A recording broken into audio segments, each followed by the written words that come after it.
This is the Art of Darkness podcast with Kevin Kautzman. And Brad Kelly. We're a couple of very online writers interested in the dark side of what drives creative people to create against all odds. This show is about art and the people who make it, what it costs them, and what it takes to bring something unique and impactful into the world. Each episode, we excavate the life and work of an artist you might think you know.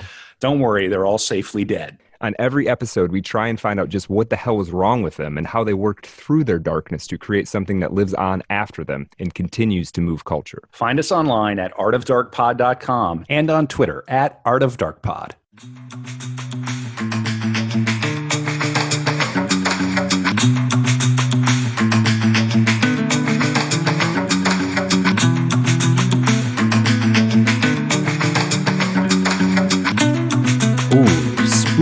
Spooky. Is it a spooky Christmas? It's some kind of Christmas. It is definitely a Christmas movie that we are going to be doing tonight. Yes. On our ultimate episode of season 2 of Art of Darkness, artofdarkpod.com. No, we are not doing a watch party about Die Hard. No, we are not doing a watch party for Elf. We are doing a watch party for Eyes Wide Shut. Yes. Eyes Wide Shut. Yeah. And if you're watching on YouTube, I have a mask that comes from the great theatrical production in New York City, Sleep No More, which is very Kubrick infused. Brad, during pre-production, the very laborious pre-production we did for this episode, has asked me to keep the mask on for the entire recording. Wait, is that what I said? Yeah, and so out of spite, I will be taking it off after we do our business here. I may put it back on later to sort of stay in theme. Right, does that work? Right. Yeah, I mean, do what you feel. It doesn't mess up the audio too bad, so we're good. All right. So let me get a little housekeeping out of the way. This is not a typical Art of Darkness episode. This show is devoted to the dark side of creativity.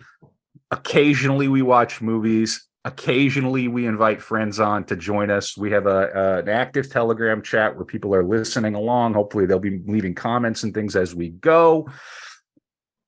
Kubrick is a subject that we covered. It was kind of a breakthrough episode for us where we realized we could go 3 hours and stay strong. And we're all fans of Stanley Kubrick. I'm particularly a fan of this film. I think it is wildly underrated. And so we're going to indulge ourselves, give ourselves a little Christmas treat, a little holiday treat. We're going to follow the good Dr. Bill through the underworld of his own mind here tonight with our friends in the chat. Of course, Brad Kelly in Michigan. Then, Brad, who did you drag along to do this watch party? Well, folks who watched 2001 Space Odyssey with us will remember the great Dexter De La Paz is with us. Dexter is part of the Timeline Earth crew. He is the host of the Scarlet Thread Society, which is well, Dexter, why don't you tell us a little bit about Scarlet Thread Society, just so folks, hopefully we can pull some folks towards that show, because I love your pod. So, Dexter, first of all, thanks for joining us again. Really looking forward to this. It's cool to talk to you once more. And tell us a little bit about Scarlet Thread Society and what else you've got going on. So, what the Scarlet Thread Society is really, it's a project. It's based around the idea of kind of legitimizing conspiracy theory, because even for people who are already into that sort of thing, I think a lot of people still let themselves cling to a veneer of, oh, it can't be real though. And there's a lot of very serious doubt that remains even in true believers' minds. And so I've made it the project of my podcast, comes out once a month, to really examine source documents, to talk to subject matter experts, to identify trends, and to explain to people just how very real a lot of this stuff is. So, for instance, a lot of stuff I've been doing this past year has been historically based. I've been talking about the International Bank of Settlements. I've been talking about the Vatican. I've been talking about how it's a little more plausible than people think that the rashes and waves of bank robberies we have in this country are maybe a little more connected than people think they are. And it's things in that vein, right? We're trying to take the doubt out of history and show people that it is actually okay to connect the dots, because that sort of yarn on your pinboard, it's real. The connections are actually there. Yeah, no, that's exciting. And I have not caught the one you just described about the bank robberies. That sounds awesome. And you're in good company right now, Dexter, because I feel like a lot of us in the last couple of years have had to, some of us begrudgingly and others maybe a little gleefully, or at least in the sense of relief, had to kind of nod our head and say, yeah, some of this stuff is real. At least some of this stuff is legit. Yeah. Told you so. Yeah, exactly. so yeah, that's great. Everybody, head on over there, check out what Dexter De La Paz is doing. He is the true heir of Art Bell. And yeah, he's doing amazing work, and I'm so glad that he's willing to spend the evening with us talking about this great movie that has its own conspiratorial links, as we're going to find. Yes, it certainly does. Needless to say, when we do the Art Bell episode, Dexter, you'll either have to ride along or come on for a dark room. Yeah. Okay, everybody. So one way to watch or to enjoy these episodes, whether you're watching on YouTube or listening on the usual podcast channels, is to queue up the film and be ready to press play when we say press play, and you'll get almost like a Wizard of Oz. When the lion roars, rub Brad Kelly's skull, and you'll enter a dreamscape.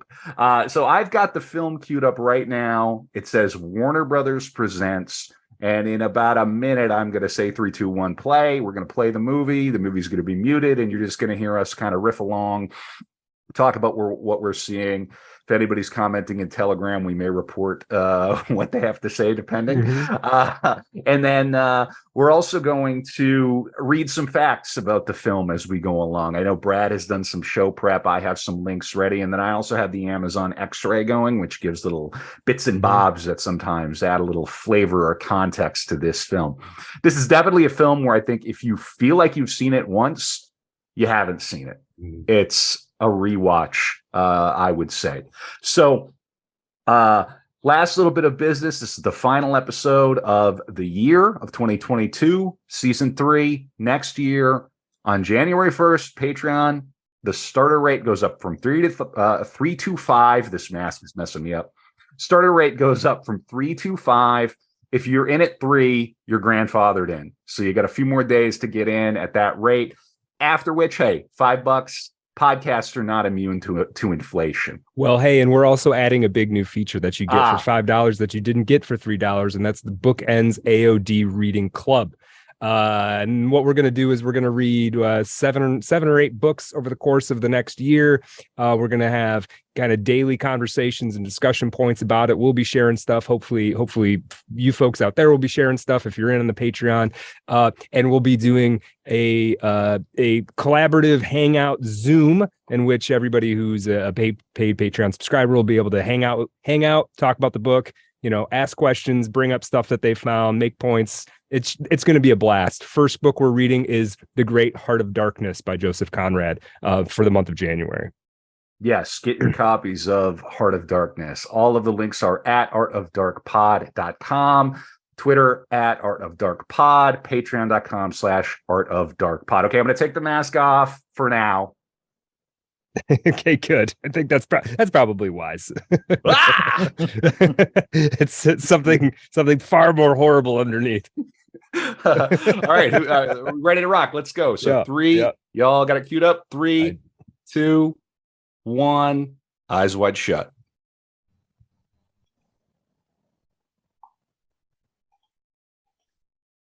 Once again, big fan of the Eyes Wide Shut fonts. Those are strong fonts. They are. They're a film by Stanley Kubrick. It kind of says it all, doesn't it? Mm-hmm. How much? Okay, we've got the tennis rackets in the back. Whoa. Yeah. Right off the bat, eh? Yeah. Now right off swinging. Yeah. One thing I want to notice that she's standing between 2 pillars in that scene. Some people have said that is a reference to the pillars of Boaz and Yakin, which are Freemasonic symbols, right? They're pillars that are involved in Freemason rituals. Yeah, that wouldn't surprise me.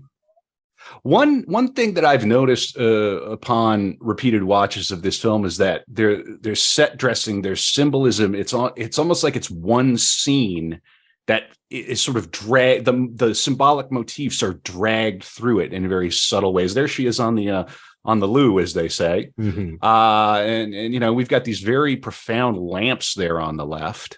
Yeah. Yeah, not normal. No, Those don't look like a normal vanity lamps, do they? No, They kind of stand out. But everything else about the bathroom is typical, sort of like that's what a real person's bathroom looks like. Just stuff around, and a real upper middle class person in New York City. Yeah. The lighting is, and Kubrick, how many days did he take to do the lighting in that scene in a Full Metal Jacket? 5 days to light the scene where Pyle shoots the drill sergeant. 5 days to light one scene. Insane. And you notice it immediately when you begin to watch one of his films. It's not like anything else. I'd love to have it in high definition enough to look through that bookshelf that they just walked past, because I bet you there's a couple gems in there. There's a Christmas tree right on the left, isn't it? Mm-hmm. Yeah. Oh yeah. For the doubters. Christmas movie then. Yeah, exactly. That's all it takes, right? Mm-hmm. Yeah. What a lovely apartment. Yeah. I mean, this is a certain lifestyle that many people would aspire to. Mm-hmm. And yet not enough. It's not enough. There is another lifestyle to which you could aspire. You could. So is this Epstein, or is this an Epstein type? Do we think? What is his name? Ziegler. Yeah, played by Harold Ziegler, played by Sidney Pollack, I think is his name, right? Yeah. Yep. Yeah, he kind of is. Maybe. It feels that way a little bit. Mm-hmm. Well, it's kind of got that vibe anyways, right? For people who are in the know on that sort of stuff, that's exactly the type of guy, or that's exactly the type of character. He's representing an archetype is what it boils down to. Yeah. So, and then look at these strange stars with 1, 2, 3, 4, 5, 6, 7 pointed stars all around. I found something about that. Hold on. Let's see if I can find Okay. that. All right. Now you're going to bring the heat, Brad. Bring the heat. I got something on that. I think I didn't lose what we're it. Here for. Is it the star of Saturn? Supposedly it's the son of Ishtar, which somebody on Twitter named Dogs Live Forever claims is a sign of pedophilia. Now I don't know if that's actually true, but well, was it Ishtar, a film that famously bombed? Yeah, I think it starred Captain Kirk, I believe. Our friend Will in the chat said only Kubrick could make Christmas trees ominous. It's a good point. Very good. Very good. Yeah. There is something T.me/Art of Dark Pod. Mm-hmm. Yeah, go on, Brad. There is something awfully banal about this party in a way. Like, I don't want to be at this party. I don't know about you, Kevin. Yeah, no, you're right. Now that I think about it, and the good doctor sort of suggests as much, doesn't he? He sort of says it's a bit of a chore. He makes house calls, so he gets invited to the party. The reality is that Dr. Bill here is the help. Yeah. He's at this party as the doctor for the party. So what ends up happening is he has a bit of a narcissistic injury here at the beginning of the film, where his status is sort of challenged. He notice the pal that he has is the musician, also the help. Right. So this is a person who, in his own mind, he's a successful doctor in New York City, but there's still a hole, and he knows, but he doesn't know. Right. And this film, in so many ways, is about him coping and dealing with his station in this world of super elite power that he will never have access to and he will never understand. Yeah, there are levels, and when you get to the level that he's entering, these people aren't doing anything. I shouldn't say that. He's a doctor. He's a guy who actually does something that the world needs out there, right? However you feel about the present state of health of healthcare, we need doctors. These other people aren't doing anything that we need. They're banging hookers, Brad. Well, I mean, okay, somebody's got to do it. Keep that industry alive, right? Yeah. They're job creators. Oh, is that what they are? I mean, okay, so let's just pause, though. I have to just confess, Tom Cruise and Nicole Kidman both are magnificent in this film. They're very good. Tremendous. And one of the things we're going to talk about on the After Dark for Patreon is the set and the making of this film and what that was like, because, of course, they were married at the time. Right. Yeah, and Kubrick ended up wanting to have an actual married couple. That was apparently part of what he wanted to do. He wanted to have a married couple acting in this film to play on that tension. Look over her head, and she's framed just underneath these multiple 5-pointed stars. There were 3 of them just overhead. No way that's a coincidence. No. There are all these sort of weird, occult-ish symbols that are not really associated with Christmas. It's like there's a layer of occultism or hidden symbolism on top of what looks to be a Christmas party. Right. These are people who say happy holidays. They are, yeah, 100%. And I think just in terms of my own wheelhouse here, the important thing to remember is this sort of thing is exactly what they do to filter the people who are ready to enter that next circle of influence, right? And that's one of the huge things with this movie. You walk into that room, you think you're a big shot, but then once you get there, you only know if you know, right? And you get the invite to the after party. Once you demonstrate, you know what's up. And that's why these things in real life and in fiction like this are always littered with that sort of thing. Yeah. Very Yeah, this party probably started at like 9:33 or something, and Bill just thought it was odd, you know. Yeah, no, I think you're absolutely right. Right, and she's being solicited for some rough and tumble, a rowdy hump by the statues right off the jump. Doesn't he say, "I'm Hungarian"? Yeah. I'm American. and it's not that she doesn't go for it. She doesn't go all the way for it, but this is part of what this film's about. Is she's playing at the edge of flirtation. He is she's haven't flirting. seen it yet. They're flirting. Well, I mean, the edge between flirtation and actually, an act of out and out infidelity. Indeed. Yeah. And so there's Bill talking to these two women.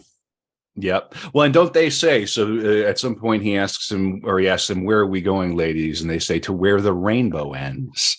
Yeah, what's that mean? Well, and of course, you have Bill and Alice, and there's a bit of a Wizard of Oz reference there, which for MK Ultra aficionados, like I'm sure our friend Dexter is, that all that stuff is layered in. And of course, what's the name of the shop where he ultimately purchases his mask and his gear for the party? Oh, I don't know. What is it? It's Rainbow something? Rainbow Fashion. Ah. Oh, wow. Yeah. Not very subtle. No. Let me see. It feels like that's one of those parts when we get to it later, though. It should hit you like a sledgehammer if you caught it, right? I think that's kind of intentional. Is that one's supposed to slap you in the face a bit? Yeah, naming the shop that and all of that. But there's something about specifically saying the end of the rainbow, because the end of the rainbow, there isn't anything at the end of the rainbow in reality, right? It's a fictitious sort of, the whole thing is kind of, there's no there in a certain Brad, way. I'm taking away your Irish card. There's a pot of gold at the end of the rainbow, my friend. That's just what we tell the English to get rid of them. Yeah, go over that hill. Be careful. Oh man, of all the things that are going to get us in trouble, it's a pot of gold. We love all our listeners. I was you can see the map of we have English listeners, I'm sure. Yeah. The accusation that this film is slow is hilarious. Yeah, there are slow films out there, but this is certainly not one of them. And the nod to the novel, the novella, Traumnovelle, dream story that it's based on. They're waltzing, or there's if they're not waltzing, there's waltz music and all of it. I will read a little bit from the Traumnovelle on the After Dark as well. It's a good read. It's a concise. You could see that he drew on it as source material. Obviously, he extrapolated as he does. Yeah. I've got something from an article called "Another Squinted Eyes Wide Shut: A Postmodern Reading" that appeared in Modern Austrian Literature. And just to give me a second, there's Frederick Raphael, who was helping out Stanley Kubrick writing this, basically said to Stanley, it was possible, I told him, but hadn't many things changed since 1900, not the least the relations between men and women. They were talking about making the book happen in the present. And Kubrick said about changes in relations between men and women. Do you think so? I don't think so. I thought Frederick Raphael thought about it and then said, neither do I. So Kubrick believed that you could just transport relations between men and women 100 years and it's still basically the same. I think that's probably fair. Now, do we think that both of these two having these respective encounters, are they being invited into the club? Like if they both went along with it, is it leverage for the cult, or are they missing out on the invitation? I think. Okay, you got to see those men in the foreground there underneath that statue, because they come back later during the possible kidnapping of the daughter at the very end of the film, which everybody misses. Okay. So, Kevin, you're saying, do you think that was an effort to get sort of compromise on these two, or is it just that's what they do at this party, right? At this level, are they being invited to the after party? Does it? I don't know. I mean, that party later seems to be very well established and well ordered. But again, I think we do slip into a kind of dream or fantasia. So this is all fuel for his potential fantasia. Or did it really happen? I don't know. But is this how they get you to join up and suddenly you're, I mean, clubs like that exist and they're not nearly as sexy or fun as this would make it out to see. Right. Yeah. So not that I've ever been in. Yeah. Right. Look at they're typically just sweaty, gross. Kind of gross. Yeah.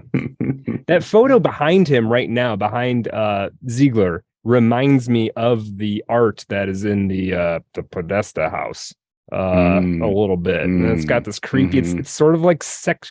Like if they go to him again, I think you'll see it. It's well, and the palette of this room reminds me of room 237 a little bit. It's a bathroom. It's a very unusual bathroom. You've got that kind of strange green. I guess it's almost kind of Christmassy too in its way. You've got these deep reds, and this is Bill. There's a reason Bill was brought to this party. Ziegler knows they're going to be doing drugs. He's got a lot of aging guests. We got to have a doctor. I mean, we just have a doctor at the party. Of course, we invite a doctor, and of course he shows up. And hey, get to work. Right. Yeah. And now it's almost like reverse compromise. It's almost that's exactly right. And I was going to bring this up earlier when you were saying, does this feel like the invitation? I think this is what it is more is Bill is being given a chance to show himself as useful. And it's after that they decide if he gets the invitation. Right. He's not being invited, but he's being given the chance to earn his invitation. Right. Both by doing a doctor and then also by not sort of reporting this to the police or something. Right. I mean. Right. Yeah. Just how far can we trust this guy? Can he be our guy? Right. Well, and we join us. Right. Well, and we've already met Ziegler's wife. We meet her at the beginning of the party, and Ziegler's upstairs shooting smack with a high-class prostitute. Minutes later. Like, What kind of, again, this is not a Christmas party. This is a holiday party. Yeah. Right. They are not No, it's celebrating. almost got some very Ed Bucky vibes if you think about it, right? Yeah. Yeah. Oh, she's coming around. Okay, she's coming around. This is also a very weird bathroom, though. That's what I'm saying. It's very unusual. I mean, this would be an entire studio apartment for somebody in Right. different circumstances. It'd be a nice studio apartment. You throw a twin bed down there, you'd be all right. You got a bidet. Yeah. Yeah, you just put up one of those kind of, a divider around those toilets, and you're Upper East Side. This would be a $5,000 studio apartment. You get a hot plate. You'd be living large. You think I'm kidding? Yeah, I know. I've seen that. Yeah, very, very. And it. So, general trivia: Paul Thomas Anderson made a visit to the set where he offered Tom Cruise the role of Frank T.J. Mackey in Magnolia. Oh, really? Yep, and that's Julian Davis's Mandy. Yeah. I got to keep this X-ray open. This is some good stuff. Yeah. Apparently, as people may know, Kubrick died 4 days before this was released, I believe. Very shortly before. Yeah. And apparently it was just 6 days after he'd released he'd shown a final cut to family and friends and the star and Tom Cruise and all of that. He died just 6 days after that. They zapped him with the ray gun. Well, there is some conspiracy theories about that for sure, because he died in his sleep from supposedly a myocardial infarction, which supposedly some folks say is fairly easy to induce through poisoning. So there is a argument to be made that somebody may have poisoned him in his sleep.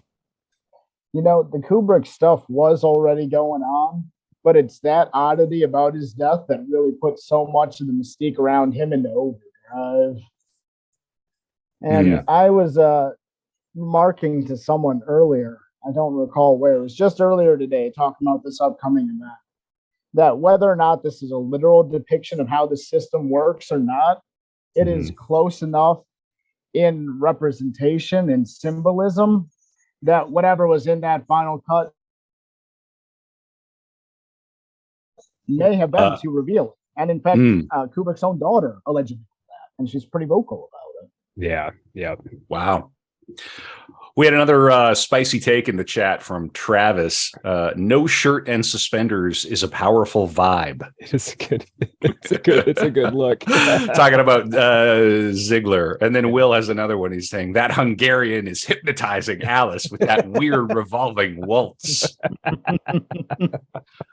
You're not wrong. I mean, it's hypnotic. I mean, in the film acts as a kind of hypnosis. It puts you, this film, as much as anything Kubrick did, puts you in a kind of an altered state of consciousness. If you really put the lights out, go with it, watch it for what it is, you do get into a kind of a somnambulistic state. At least I do. I think people go, this is boring. I'm like, no, he's putting you to sleep so you can enter this dream. He's setting a pace. Yeah.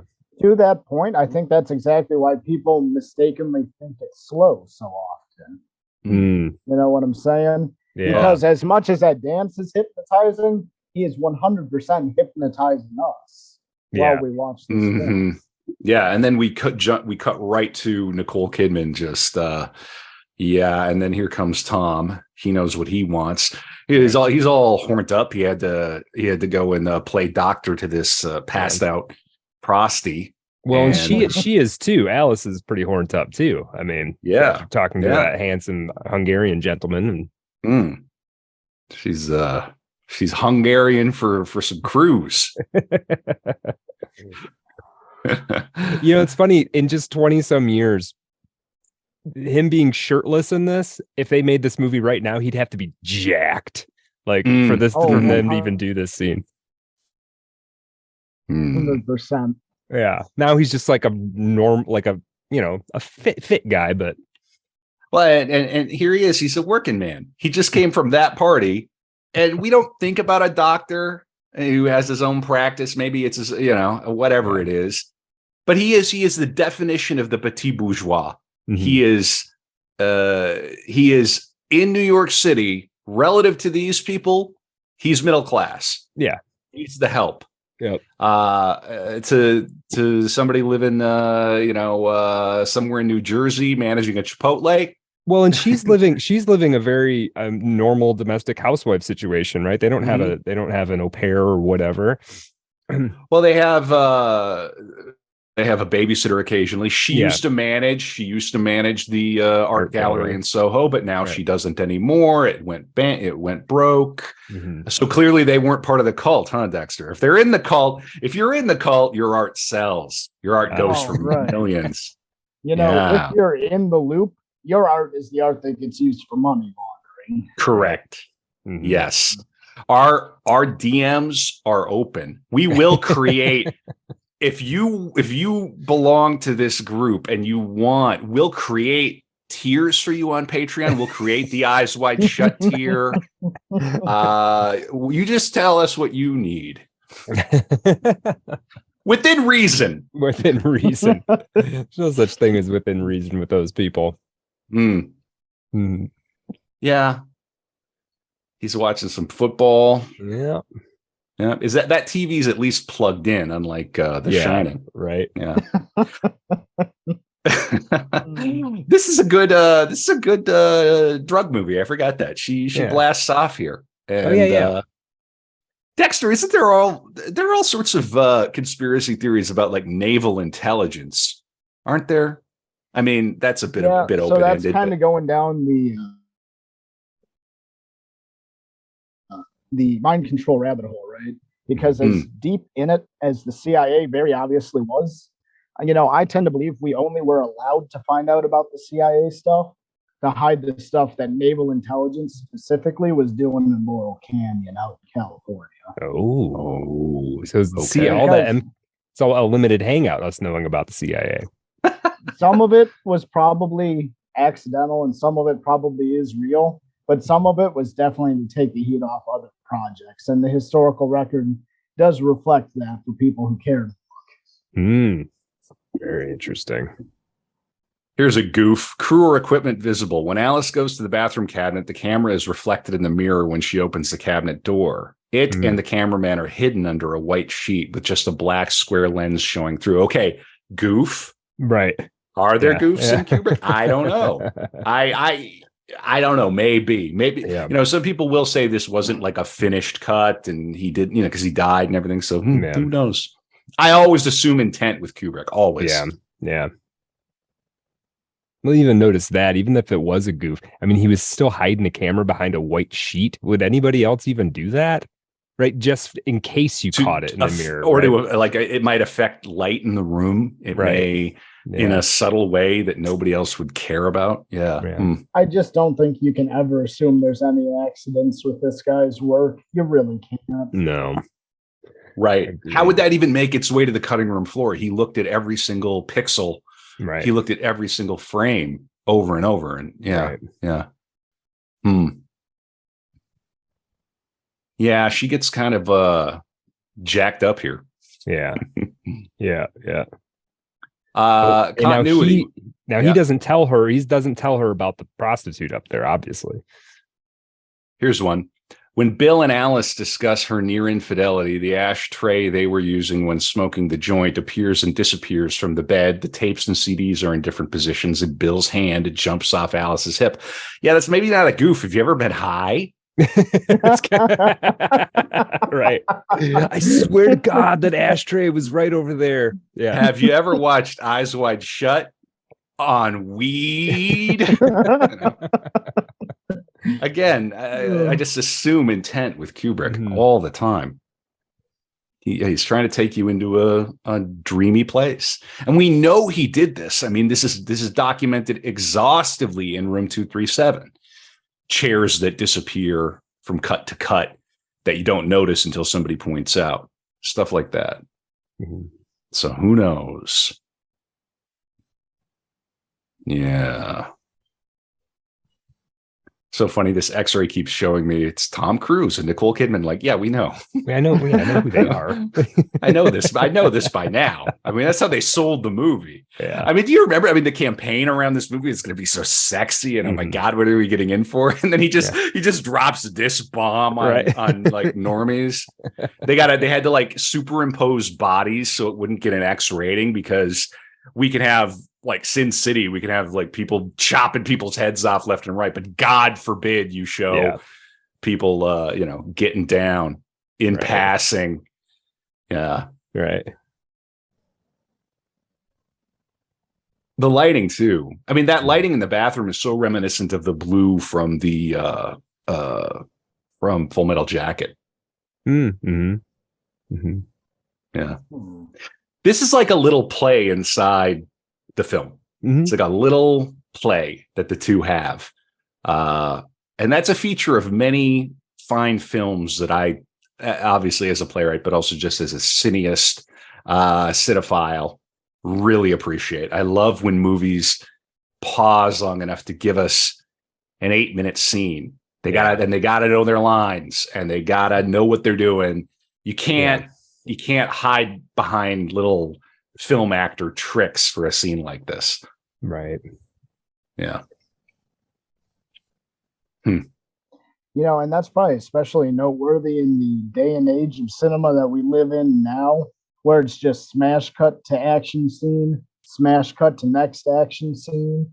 They still do this sort of thing, of course, but it feels to me like a dying school. And you guys can correct me there if I'm wrong, because I'm not as deep into film as you guys are, but yeah, no, you're totally right. I mean, I think in a lesser hands, this scene here in particular would have been a couple minutes long. It would have dropped some key exposition just to set things up, and then you would have moved on to the next thing, even if it was kind of a more of a drama than it was something else. But here they're actually playing this out. This is like, as much as it is about what they're specifically saying, it's about this is what a marriage is like at some points. Right. It's playing with your expectations as well for like, what is this movie going to be? Are we going to see these two get down? No, we're going to see her get high and combative. Right. And he's already, and he does have to hide something from her, which Brad pointed out. And she's picking up on that. She knows he's hiding something. There is hidden. Yeah. Well, he went upstairs and disappeared for a while. She did not. Right. Even though the Hungarian made the offer. So there's a power imbalance in the relationship now. And of course he cannot, he feels like he can't tell her because it would betray Ziegler's confidence. Mm-hmm. And he's right. Yeah. Like, yeah, don't tell Alice that Ziegler had a prostitute overdose at the party. Right. Well, because Bill wants to be in that circle. She does too, but that's something that might break the whole thing down for them making a foray into this world. Got another banger from Travis here. Bill is not even the help. He's the help that maintains the help. He is. Yeah. He's like an electrician. Yeah. Yep. Or an auto mechanic. Yep. Yeah, that is dark. Yeah, and he has to feel. There's probably something to that too, because especially in that sort of thing, your little party favor guests are more important as long as you don't damage them. And that's why you've got Bill there, right? He's the maintenance man, not even a doctor. Right. Yeah, I mean, they're the real interest of the party. A lot of that dance waltzing downstairs is sort of the like play acting at being upright, sensible people, cultured people. Yeah. You kind of get the impression they're maybe not from the city. Like the way that, and not that Ziegler is from nobody at that level is from the city. Whatever. Call them what you want. I mean, transplant parasites. Rootless cosmopolitans. I don't know. Yeah. What do you want to call it? I mean, you know, I've met a few, and God love them. I mean, I'm going to the Paris home. There's what? I just from a storytelling standpoint, I want to point out something that's happening in this conversation because I think it's really well done. The writing of this has made it such that she is sort of mad at him because he has said that he is convinced she'd be faithful. Right, which is just it's a beautiful turn, right? It's like he's basically like, I completely trust you, and that to her is hilarious and worthy of contempt. It's just a cool way that this scene has played out. Here's some trivia. According to writer Frederick Raphael, a few of the proposed titles for the film were "You and Me" and "The Female Subject." Stanley that's Kubrick a bad one. Personally chose "Eyes Wide Shut." Yeah, good job. The female subject is a bad title. Ooh. Stanley, I think you got a future in film. Can anybody guess who one of the first people that Kubrick wanted to put in the Tom Cruise? Because Kubrick had the rights to this film for, I think, 20 years. Who Kubrick wanted to put in the role of Bill early on? Would it have been? It had to be somebody who was married to an actress, right? Apparently not in the first round. Would it be funny if later. it was? How about Gilda Radner and Gene Wilder? That would have worked. It would have been a little less sexy. Different movie. Steve Martin. Oh. Originally, Kubrick wanted to go for more of like a deck, and this is 20 years before, right? It was actually made. Clearly his thinking about it evolved. Originally, he kind of wanted like a dark comedy sex romp sort of thing. That turned into a different movie, didn't it? Very much, yeah. Not a lot of humor in this movie, which I think also frustrates people and lends to that attitude. It's slow, blah, blah, blah. I also think men get frustrated because it sets you up for one thing, it becomes something else, and he gets cucked by his, like, psychologically cucked after the narcissistic injury at the party. I'm not all that. This guy who I thought I knew is not that at all. I mean, and you got to remember too, so much happens between now and the scene where he and Ziegler are at the billiard table. But Ziegler's also talking about what Bill saw. Right. It's all a through line because Mandy's at that party. It's all the same story. And is Ziegler the kind of guy who will disappear you if you start talking about the prostitute at the holiday party, right? And the drugs and the drugs, and like, what are we talking about here? And it's to Bill's credit that he keeps the secret, and that it's to his credit. But he's a curious guy, and that kind of gets him in serious trouble. Right. He steps right out of line. Yeah. Again, we're still in this incredible scene that is like a little play. Like if this was a 10-minute play by a young playwright, this would be an amazing 10-minute play. You would just go, holy moly. Yeah. Now, she's Yeah, and of course, we're coming later. What's the password for the party? Fidelio. And what does it mean? It means faithful. Right. And so they're,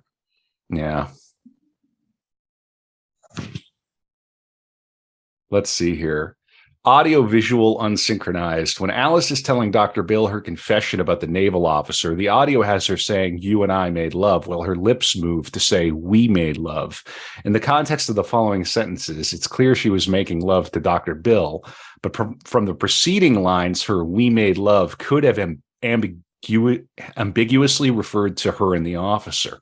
Again, accident, or are you being... Right. Are little things kind of creeping into your brain? Because he's had a few puffs too, hasn't he?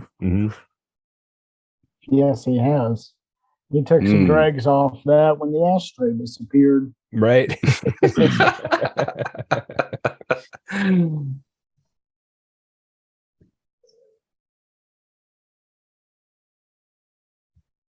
Yeah, Will is saying supposedly Kubrick also considered Bill Murray. Yeah. If true, big news. Yeah. And our friend Isaac is saying Todd Field is Fidelio guy. Lots of similarities to Tar actually in this film. Tar? Oh, I've not seen Tar's the new Todd Field film with Kate Winslet. She's this amazing composer and conductor, and it's apparently quite good. I have not seen it yet. I saw Kate Winslet once at a theater in London. She was having dinner. We were like right there. I'm like, wow, I'm a peasant. What am I doing here? I'm at the wrong party. Yeah, that class anxiety, that's another thing that Americans just don't like. It kind of sets us all haywire.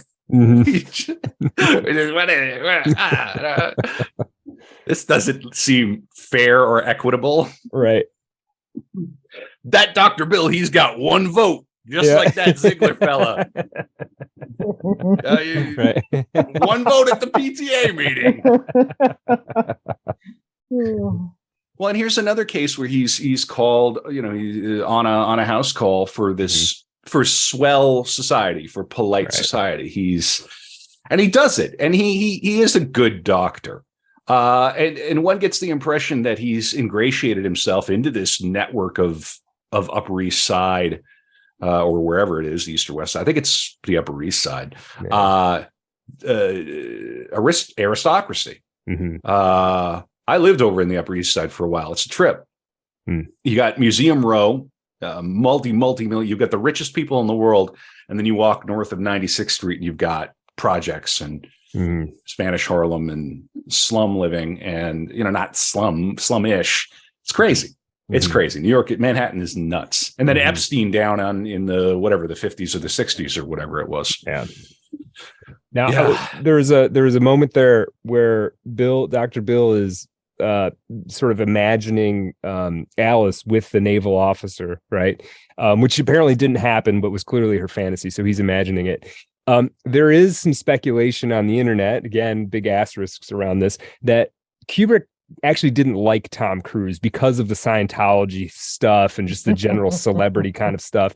And that he was, in a way, kind of trying to psychologically torture Tom Cruise. Part of what he would do to do that is you bring him and his wife on the set, and then you a few times subject her to, I mean, that was a fantasy image, her sleeping with the naval officer. You still had to shoot it, right? And so, with Kubrick's famous long takes, here he is just, we'll sit around on set while this naval officer molests your wife for the next 2 hours. I don't know how much truth there is to that, but naval officer based if true. Right. Naval officer played by a fellow named Gary Goba, which that had to really stick the knife in. When he walks into this apartment, there's a Christmas tree right to the left, which is it's a little move that comes back when he walks into the street prostitute's apartment later. This is another continuity goof from X-Ray, which these are not goofs. I'm just going to come out and say it. No way. When Bill is going to the room where Marion is, there are 2 tables in the corridor with the sculpture on each one. When Carl arrives some minutes later, the sculpture on the first table has disappeared. No way. Somebody is picking up and moving this. There's just no way. On a Kubrick set? Whoa. Yeah. Whoops. Took it away. There's just no way. Yeah. So this guy has died, and he's literally gone over there just to show face. Well, he's the attending doctor. I'm sure. These are, I mean, I hate to say this is billable time. No, that's true. I mean, you think their apartment is cheap? That's right. I mean, what do you think he bills? I worked for a child psychiatrist for a short period of time on the Upper East Side. You know what her hourly was? I guess no. It's $300 an hour. $500 an hour. $500 an hour. Oof. Not too shabby. Yeah. She spent very few weekends in the city. It's one of the first things you realize when you move to Manhattan is most of the or move to New York City is most of the swells. Yeah. If they don't got something going on, they're out of town for the weekend. They're out of town for the summer. Yeah. Yeah. Yeah. This again, this is another little funny little play. And she has this would be a fun scene to direct as a director in terms of working with actors, because she has one motivation here, and that only she knows until the very end. And he's reading grief. Right. She wants something else entirely. So those are great, ironic little scenes. And again, it's about human desire. And it plays off of what they were just talking about in the previous scene, where Bill was basically saying, when a woman is involved in a medical situation, I'm paraphrasing him, obviously, she's the last thing on her mind is sex. And Alice is all mad about it. He's like, that's just how women think. That's just how women are. And then this scene happens, right? Immediately after. Well, and furthering the leitmotif in the film around not seeing the thing that's right in front of you. Mm-hmm. Yeah. Which brings us to the final scene, which nobody seems to see the thing that's right in front of them at the very end of the movie. Yeah. He got a position at the University of Michigan. She's going out to Ann Arbor, your neck of the woods. Yeah. And he just said, well, Michigan's a beautiful state. Yeah. Yeah, I'm sure she's gonna love Ann Arbor, leaving Manhattan, going to Ann Arbor. Yeah, I'm sure that's not going to create any social anxiety. She's not going to have any status anxiety. Yeah. It's a good school. Yeah, well, it is a good school. Yeah, it actually is a good school, and Ann Arbor is beautiful. Yeah. It's a nice town. It's not Minnesota. It's the other end. Right.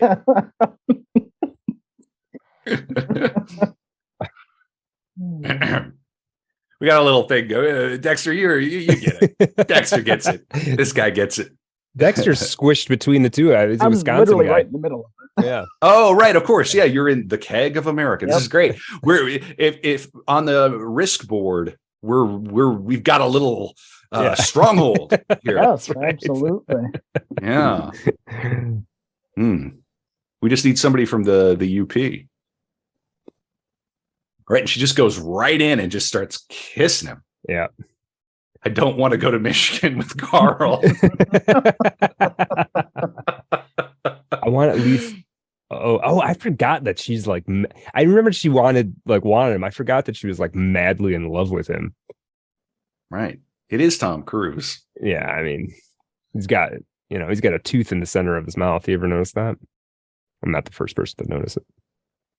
A tooth in the center of his teeth, like one of his front teeth, instead of the line between your teeth being lined up directly with the meridian of your face, his tooth is. So it's like this whole row of teeth are like shifted over one half tooth. I have never noticed that, but I'm going to be staring at his face intently the rest of the movie now. Yeah, we'll see. Apparently it's definitely a Dexter, real thing. I don't know how I've not noticed. You're gonna miss all the good parts, then, buddy. You gotta take your eyes off Tom at some point, my friend. Trust me. Yeah. Is this Carl? Here comes Carl. So we've got cucking upon cucking. So now he is the naval officer. Yeah. Right. And this guy does kind of look like a poor man's Tom Cruise. You know what he looks like? He looks intentional too, right? I think so. Yeah. He looks like Tom Cruise combined with what's the Army of Darkness guy? Mm-hmm. Yeah. Gosh. I gotta look it Bruce up. Campbell. Yeah, he looks like Tom Cruise combined with Bruce Campbell. Yep. This is my boomstick. Yeah. I mean, and the dead father frame, and doesn't the dead father, and the room, isn't it reminiscent of 2001? It is. Yeah. Very much. Mm-hmm. You got the fleur-de-lis everywhere, which is a symbol of royalty. Mm-hmm. Like, what are we really watching here? You got this kind of Greek mask on the very left, this sort of theatrical mask. Yeah, but I'm sure that they just misplaced a statue in the middle of shooting. Right. Yeah. I'm certain. There's no symbolism, like subconscious. Okay. Thomas Gibson plays Carl. By coincidence, Tom Cruise and Thomas Gibson were both born on July 3rd, 1962. Oh, by coincidence. Yeah. Kubrick is casting. He's like, I got to find somebody who's looks, you just go through the casting calls. Same birthday. Let's go. Error in geography. UK road signs and road markings are seen in New York throughout the movie. That is one of the complaints that I recall people levying against this film. Was like, it doesn't look like New York. I'm like, it is. It's a dream. Right. He's even if he's walking around the real world, he is now slipping into a fugue of rage and right. It's a movie. Yeah. It's not supposed to look like New York City. And then now he's going to get physically. So he's been psychologically cucked. He's been on the receiving end of this unwanted attention from this grieving woman. And now they call him, switch hitter. Him out. Yeah, exactly. A switch hitter. Yeah. They say the word, one of the gamer words. Yeah. Right. Yeah. We got a moonbuster. I've never heard of it. Moonbuster. Why would Kubrick have a guy say moonbuster? I wonder. Yeah. Yeah. Follow the white rabbit, man. Right. Yeah. Go back to where you belong, to where the rainbow ends, buddy. You got these weird, all the weird Christmas lights. Honestly, this scene to me, I've been to New York my share of time. I've never lived there or anything. This doesn't not look like New York. It looks enough like New York that I'm watching the movie. Yeah. Yeah. Her getup is outrageous. It is. Yeah. Vanessa Shaw plays Domino. Yeah. Domino. There's something to that name too. I think it's thought to be a play on the two models he met earlier. There being two of them. And something about their dress, I think. I had a note here. See if I find it. Yeah, it's funny. Her and her getup has this sort of this black and white kind of almost like checkerboard or chessboard quality, and there could be a little symbolism. It's also reminiscent of the wavy lines in the Red Room from Twin Peaks. Not that I don't know if it's a direct reference, but that's what it reminds me of. Yeah. Yeah, and he's again, I think if we focus on this idea of narcissistic injury and then also his own anxiety over having to lie to his wife, feeling cucked, it's this direct line to, well, why not? This'll prove I'm a man. I mean, it's almost a little on the nose, isn't it? It's like, okay. But he's now on his odyssey. Yeah, he's literally stepping through this door as the first line he's really crossed, right? I mean, the thing with the woman, the patient's daughter, that wasn't really his. That just kind of happened to him. The two models, similarly, that just kind of happens to him. This, he's taken actual steps. And yeah, I love this. I love this line. Maid's Day Off. Yeah. Now, this is a New York I recognize. Yeah, there you go. This is how most young people trying to figure it out. Yeah. Yeah, she's using the sink or whatever there as a kind of a closet of sorts. And I think she's drying her clothes there. Yeah. The television is sitting on the floor there in the background. Yeah. She still has the lights up. I mean, half of if you go party with NYU grads in Brooklyn, all the apartments look like this. I mean, this is, it just is what it is. It's not a lot of space. We're shifting to, it's so interesting, like from the highest of the high, Ziegler's party, now to maybe not the lowest of the low, but right down there though. Yeah. This is a street walking gal, running clients out of a cruddy apartment. Right. What do you recommend?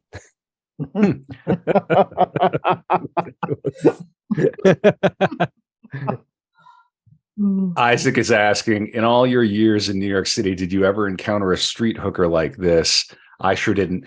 I did not. But I was hanging out in the Heights, Washington Heights, where I lived. I was outside like a margarita taco place, and I was having a conversation with somebody on my phone. And this gal followed me outside, or was like outside on the street, kind of listening to my conversation. She was clearly high or drunk or both. And she had her like guy pal there. She came over to me, stuck her tongue in my ear. Like, and I don't know if it was on a dare or whatever, but I kind of freaked out. And I was swatting her away and like, blah, blah, blah. And her friend kind of freaked out and was like, let's get out of here. I'm like, yeah. So I don't know. Did I get molested? What happened? Yeah, let's never speak again. Yeah, you get out of here. Will in the chat is saying, my dad has center tooth, poor childhood, infrequent dentistry. I wouldn't be surprised if Tom Cruise grew up in poverty. Maybe that adds to his class discomfort. Very interesting. I did not know that was a thing.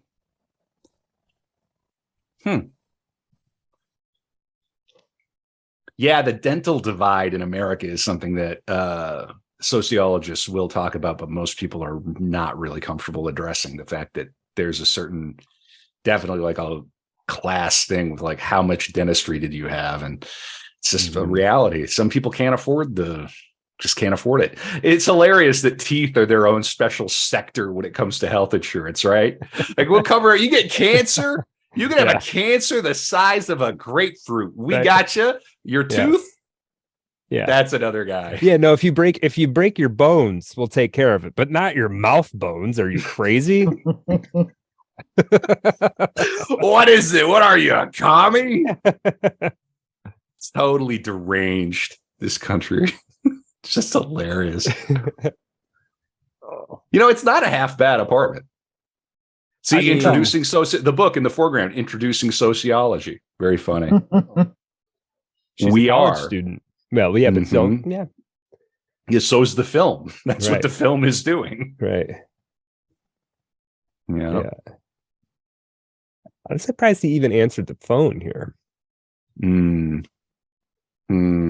He's a good guy. Really surprise you though? Yeah, I mean, I guess he's got to cover. He's very anxious about what he's doing or thinking about doing, right? And then that's exactly right. He hasn't actually convinced himself to go through with it yet. Right. He's leaving himself room to back up. Right. Well, and there's a scene. I mean, the thing earlier where with Alice's quote unquote confession, she does talk about how much of a relief it was to have not actually done it afterwards. Right. Mm-hmm. And I think that's part of the theme here too. It's just like, of course, the temptations are there for everybody. Right. Everybody's a physical human being. But there is a certain kind of tension that's released by not doing it as much as there is by doing it. Some interesting little things here. When Alice is talking to Bill on the phone while he is in the prostitute's apartment, the number of cookies in the box in front of her goes from 6 to 5, or from 6 in the first few shots to 5 in the last shot. Okay. The position of the obsessiveness that you'd have to catch that detail is great.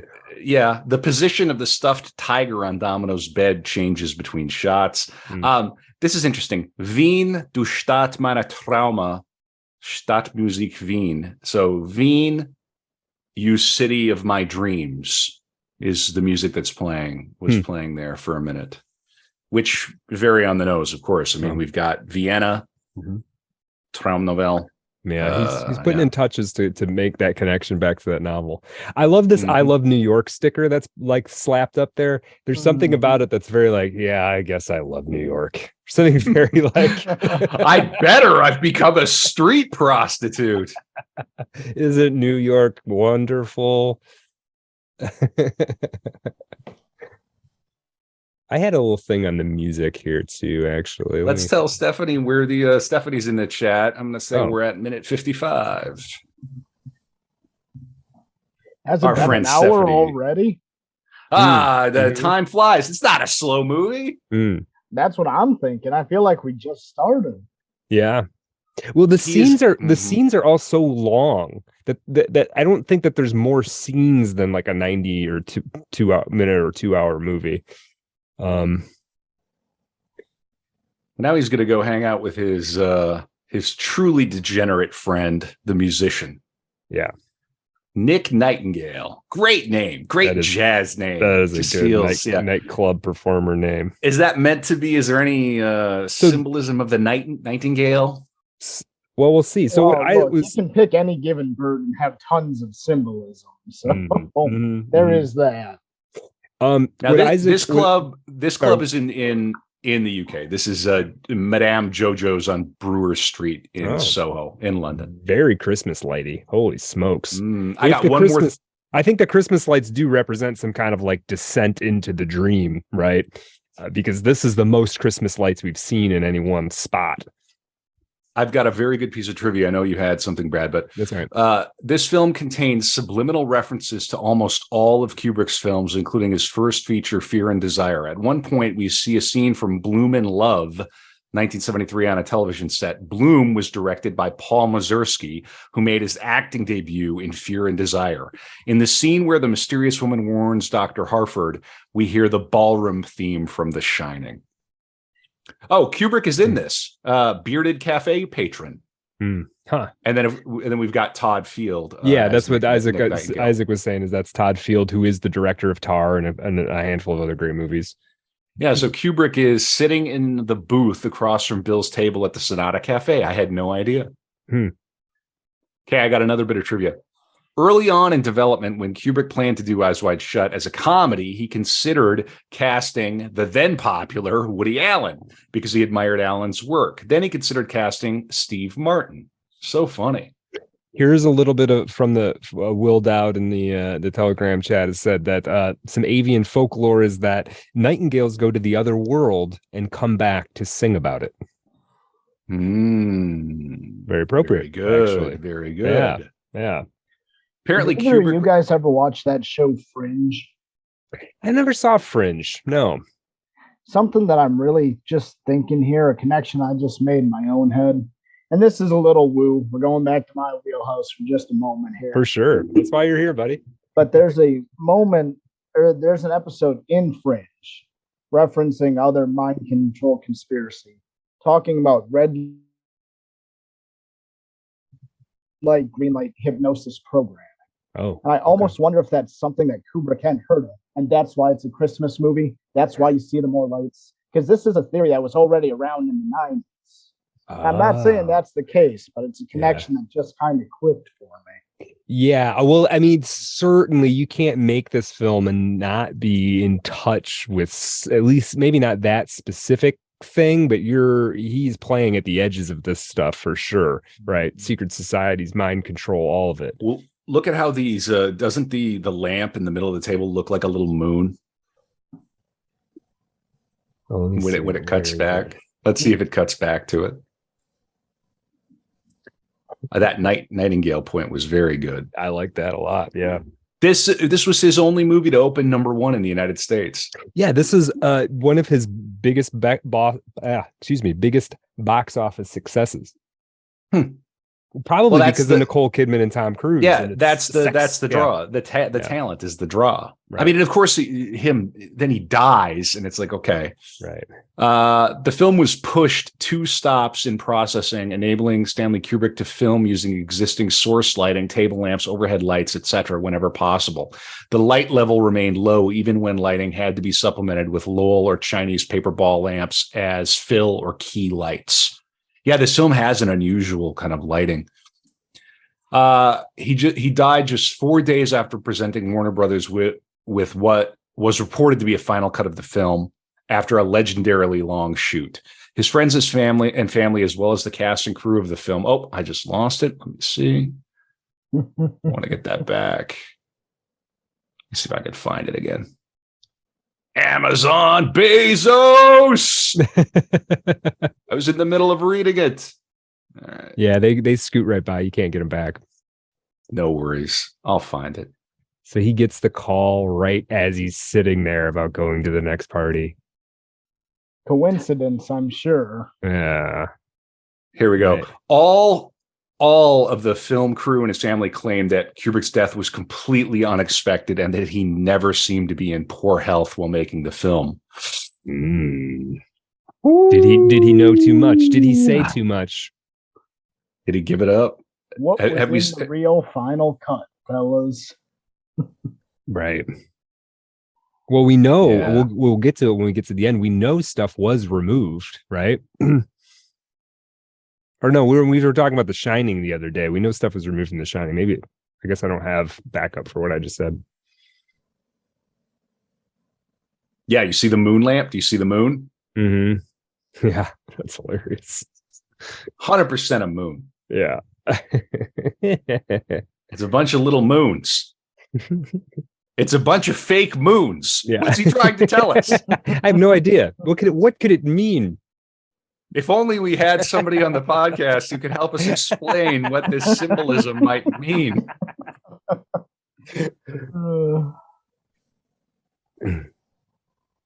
I think he's saying that the moon is a hologram. Mm. I think that's, I mean, it's just my interpretation. It's plasma.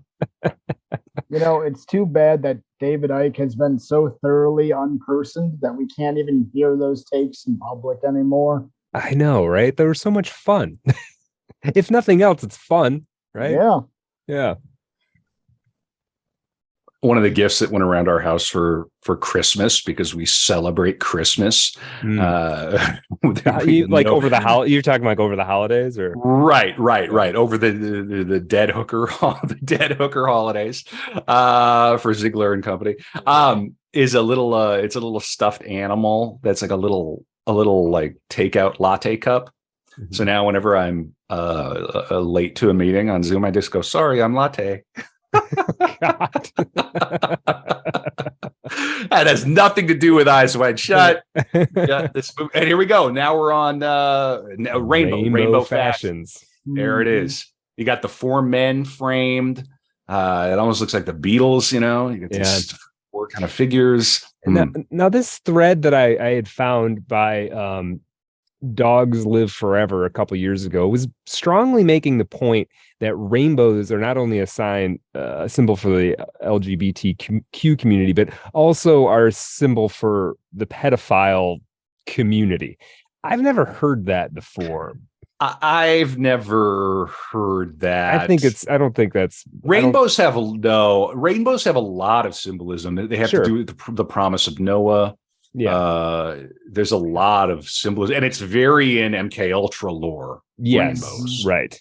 The Radiohead album In Rainbows is explicitly pulling from MK Ultra lore. Yeah. I did not know that. The B-side has 2 tracks. When I heard the title, I'd just come back from living in England for a year. I heard the title. I said to my friend, I bet that's about MK Ultra.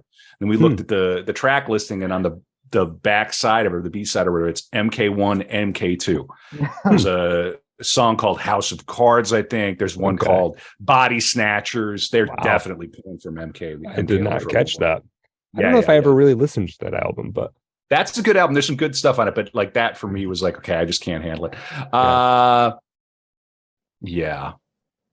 Oh, apparently this, I don't know how to say this guy's name, Milich's name, Rod Serbej. That's hard to say. He dubbed himself in the Italian release. Oh, really? That's kind of cool. Yeah. Error in geography. Bill Harford arrives at Rainbow Fashions by taxi from the Sonata Cafe, and as he talks to Milich, Gillespie's diner can be seen across the other side of the street. Earlier in the story, it was seen that Gillespie's is next door to the Sonata Cafe. There's no way he would have taken a taxi just across the street, unless he's in a dream. They keep calling these goofs. Right. We're in a psychosexual odyssey now. Mm-hmm. These are not goofs. Yeah, no. Have you ever had a dream? Right. Yeah, they're very strange. I had a recurring dream for a period of time where I had to go get my car from someplace, but I always took my car to get it. It's always just been a weird one for me. Yeah. I think there's a David Bowie song for you, Brad. Probably. It's always driving in the same car.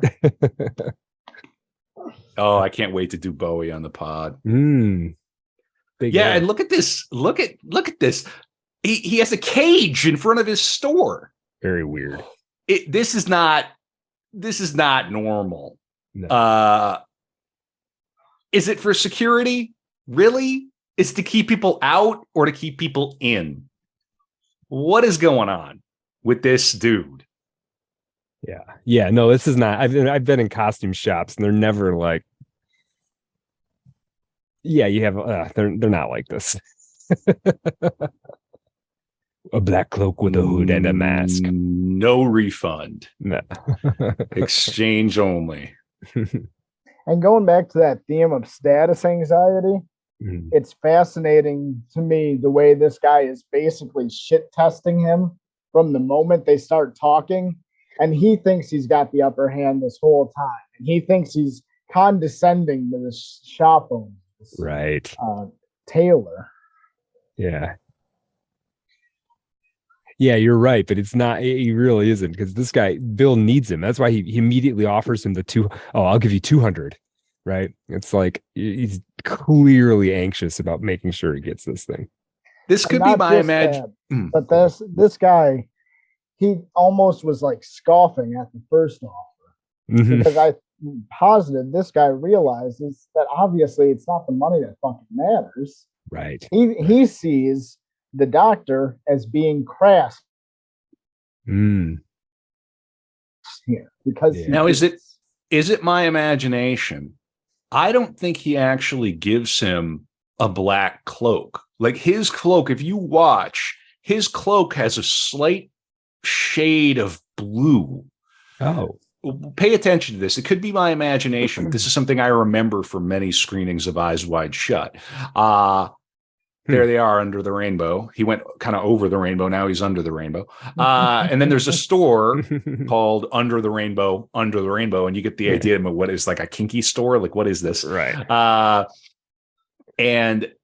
But I think if you watch, his robe stands out from the robes at the party. Interesting. I don't think it's my imagination. We'll look out for that. Yeah. This is crazy. What happens here? Is it his daughter? No, there's no way. Like, no, it can't be. He's like trafficking this girl, right? Right. Yeah, I think that's for sure. And he pretty much offers her to the doctor too. So now we're in. That's right. We're in. That's Lily Sobieski, right? Or what's her name? Yeah, Lily Sobieski. Yeah. Yeah, somebody shouted that out in the Telegram too. This is comic. As evil as it is pretty hilarious. Like, what are these guys up to? Why do they look like why are they all powdered up? Right. What is going on? They look like they just got off the set of the Japanese remake of Barry Lyndon. There's so many jokes I could make to tag that. I'm just going to let that sit. Yeah, it's good. That's quite good. Yeah. We don't actually see the robe get handed over. It's just assumed that we have it.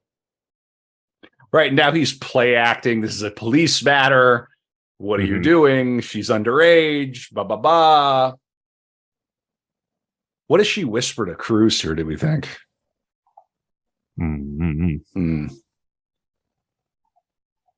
I couldn't even begin to speculate what she could be saying. Couldn't even begin to speculate. Yeah, I mean, so now he's kind of play acting like, yeah, she whispers and. Do we ever hear her speak a word of English? I don't think we do. No, I was looking for that. I don't think you get anything. All right, I shall return in 30 seconds. In 30 seconds. All right. Kevin's going to go play amongst the statuary. What he's up to over there. One thing I found in my little bit of research is apparently some people refer to this movie actually as Kubrick's most personal film. A couple of reasons is Kubrick's father was a New York City doctor. Kubrick and his family, his parental family, like the Harfords, once lived in an apartment on Central Park West. Kubrick once lived in Greenwich Village, where the Sonata Cafe most likely is located. It's kind of thought that was interesting. I mean, most of the time, Kubrick's films don't feel personal really at all. I mean, they're great, but you don't have that intimacy where you feel like, oh, this is Kubrick, telling a story from his life or something. You almost never really get that. And this is about as close as it gets. Though, on the other hand, apparently Kubrick was very interested in taking out all of the Jewishness from the original novella. He's very concerned that you didn't have any Jewish names, didn't have any of the hints of that were in the original novel. He was adamant about taking out, which I personally think is for the best, because I genuinely believe far too much gets made of that anyways. Yeah, agreed. These villains can be literally anyone. Yeah, no, that's a really good point, because you can say that it's clear that this is a conspiratorial film, but a lot of conspiratorial sort of thinking, or just even noticing, gets painted as anti-Semitic the first hint of anything, any element that shows up in there. And so by doing that, Kubrick, nobody can say this is an anti-Semitic film. I don't see how you could even make that argument, right? Right, exactly. Yeah, that house is insane. I have a hard time believing that's even a real place. It reminds me of Ready to Party. Yeah, it reminds me of in the movie, in the Louis C.K. sitcom, when Louis goes to perform at a benefit with Seinfeld, and Seinfeld says, "Yeah, that guy's a trillionaire," and Louis is like, "There's trillionaires now." Yeah, director trademark The Glare, the scene in the taxi when paranoid thoughts are going through Tom Cruise's mind. Thinking about his wife, thinking about Alice with the naval officer. Yeah, this is not a house. This is an estate. This is, exactly. Yeah. So unimaginable levels of wealth. Sorry, I didn't catch it. Did they give him the mask, or did he bring his own mask? He brings his own mask. Okay. Just like I did. Yes. And if you're listening, you gotta come to YouTube, at least subscribe to it, boost our numbers, help us hack the algo. Yeah. Easy to find. Art of Darkness podcast on YouTube. Okay, now we got the two statues left and right. Here we are. We're in the party. They want the password. Fidelio. What can it mean? It's and now we're listening to Jocelyn Pook, one of two tracks that are used. There's the great Jocelyn Pook, whom I really admire. If you've never listened to her album Flood, that these come from, get it in your ears. It's incredible. It's on Spotify. You can find it on YouTube. Just look up Pook Flood, and then the follow-up album Untold Things is also very, very good. She's since had a career doing film scores. She started in the theater. These were, I believe, pieces for theater that she had written, which Kubrick heard. Somebody gave him the cassette and kind of made her career, and she got to work with him on it. And huge admirer of Jocelyn Pook. And you could think of Flood as, it's almost like a thinking person's Enya. Very hot, cerebral, but in a good way. Accessible too. The songs are 4 or 5 minutes. One album has Greek, Latin, French, English, Hindi. It's tremendous. I can't say enough about it. Brad, when we were in grad school, I wrote one of my plays listening to one of her albums just almost nonstop. And when I saw the Kubrick exhibition in London, she and her ensemble just happened to be there the one day that I was there. I walked out of the exhibition and they were warming up. That's crazy. It was just fate. It was very, very cool. Yeah. Anyway, here's Nick Nightingale, obviously put in his place. Right. Blindfolded. There's this sort of Islamic motif to the decor. It sort of looks like I don't even know what you would call it. There's some Freemasonic elements too. Once he goes to sit on the throne, it's got a double eagle, which is associated with Freemasonry. Mm-hmm. Yeah, I think too. If you're Bill, you walked in, you were kind of expecting to go to kind of a weird sex party, and then you walk in on this. Man, I don't know. I've never found myself in this situation, and I don't really want to. But I have a feeling that if I would be like, nope. Yep. Yeah, it'd be like getting called up to the majors. You're a pitcher. You get called up to the majors, and the Yankees hit 6 home runs off you, and you get pulled in the second inning. It's like, maybe send me back to AAA for a few years. I wasn't ready for this. Yeah. Send me back to Domino. Right. I can handle Domino. Well, and here's the whole thing with that too, right? He's so anxious about his status, and he wanted to be here so badly. He skipped his actual invitation. Ziegler was still screening him, still testing his loyalty. He got his introduction through the back door by the hired help. Right, so right. Meant to be here yet. Right. Yeah, they're gonna. Oh, and they're on to him already. The Pook composition playing during the ceremony at the masked ball is a fragment of an Orthodox mass playing backwards. The voices are singing in Romanian. I did not know that. Interesting. Right. Yeah. Isaac's saying that's an interesting point about him missing his real invite. Now, look at the color of their cloaks. Their cloaks are all black. Yeah. And now look at his. And unless I'm tripping out, his cloak is not black. Am I dreaming? I could have been dreaming. Maybe I saw a bad version. Watch again. Watch through it. No, I got to see another. I could have been tripping. Good shot of it. Yes, exactly. Yeah. That's right. The role of the doctor is ultimately a bourgeoisie and not included in the true. And that's different. There are different degrees of doctors. I mean, you could be a super elite surgeon running a super elite practice. But I mean, these are people that don't do. It's like Brad said, they don't do anything. They don't have jobs. They are the elite. Yeah, you don't get paid. You don't get paid for an hour of something. That'd be day class A. This is their job. Again, they're job creators. Imagine if these women didn't have anything to do. If these women were just left to run amok on a Saturday night through New York City, it'd be like Ghostbusters 3. So references Barry Lyndon. The mask that Bill Harford wears with his costume is modeled from the face of Barry Lyndon. In this. Oh, really? Interesting. I really want to know if I was dreaming that one time I watched it, where I thought I may have been dreaming. Well, to that point, there must be something odd about his cloak, about his hood, right? Because if you remember, there was the mention of it being ermine line. Yeah. Yeah. Right. Well, and probably the mask and I'm not too. saying that's exactly what it is, but something too. Right. Probably the mask too. I mean, these people probably wear the same mask every time they come, right?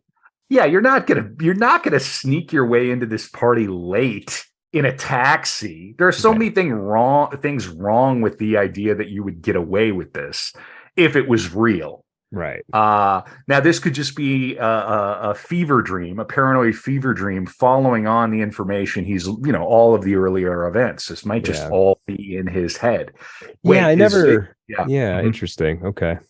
Yeah, is Ziegler and his friends, are they having weekend sex orgies out with the most beautiful women in the world out at some estate, right? Or is it really just him having been knocked around psychologically, having to keep a secret from his wife, getting high, nearly fucking a street prostitute? What is it? It's both things. That's the joy of watching this movie. You can watch it 1,000 times, you'll never know the answer. Yeah. And this is so funny too, because this is actually kind of the least sexy cinema. There's nothing sexy about this, to my mind. I mean, personally, I thought it was more erotic when Tom Cruise and Nicole Kidman were hanging out in bed. Yeah. Yes. To me. Yeah, this is not erotic. And that party when they were dancing, I thought that was more.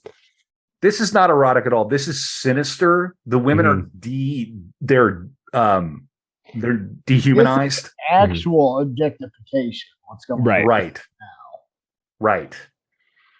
Yeah. And I think Kubrick is playing with that distinction, right? I mean, there is talk about this movie and the way it deals with the female gaze in a way that's little bit more sophisticated maybe than another director would have handled it. I mean, and we're coming to the second track from Jocelyn Pook, and here's the banging. Yeah, Travis in the chat said absolutely zero intimacy here. That's right. Right. And they superimposed these bodies for the American release because otherwise it would have been rated X, because we can chop off 1 million heads in a movie and have the most horrific things happen in a Tarantino movie. I love Tarantino, but you get the point. But God forbid we see a little bit of actual, simulated sex. Right. Otherwise, oh my God. And this is what the normies sort of were like lined up for.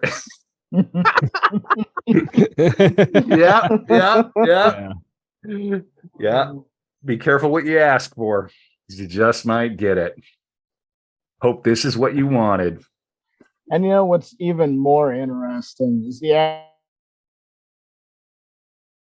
actual artificial nature of the acts themselves. Like you can't go down on someone in a fucking mask. Right. right. Like these women posing, it's really the masks and the facelessness make it like deeply uncanny. Yeah. And here he is, like just wandering through the party. Yeah, and Will in the chat said non-participants as still as the mannequins in rainbow fashion. Yeah, Travis, this is really funny. Was it good for you, Kubrick, after trolling the normies?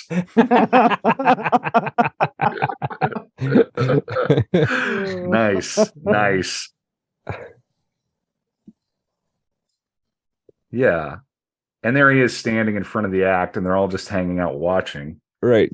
He's sort of go ahead. It's like you think you want this? Like, do you think you want this? You don't want this. Right. Dr. Bill. Like, Domino was nice, right? You could have got Chinese with Domino. Yeah. Right? Yeah. In order for the film to be given an R rating in the US as opposed to NC-17, some scenes contained computer-generated people in the foreground obscuring some of the more explicit sexual action. Although some claimed this to be a perversion of Kubrick's work, Kubrick had already proposed the use of computer-generated imagery prior to his death, should the MPAA deny the movie its desired R rating. Yeah. Lame. Here we go. Revealing mistake. When the nude masked woman walks up to Bill Harford with the masked man in the first shot with her hair behind her, she is one actress, but in the next shot with her hair in front of her, she's an entirely different actress. That's not a goof. This, even though she is masked and naked.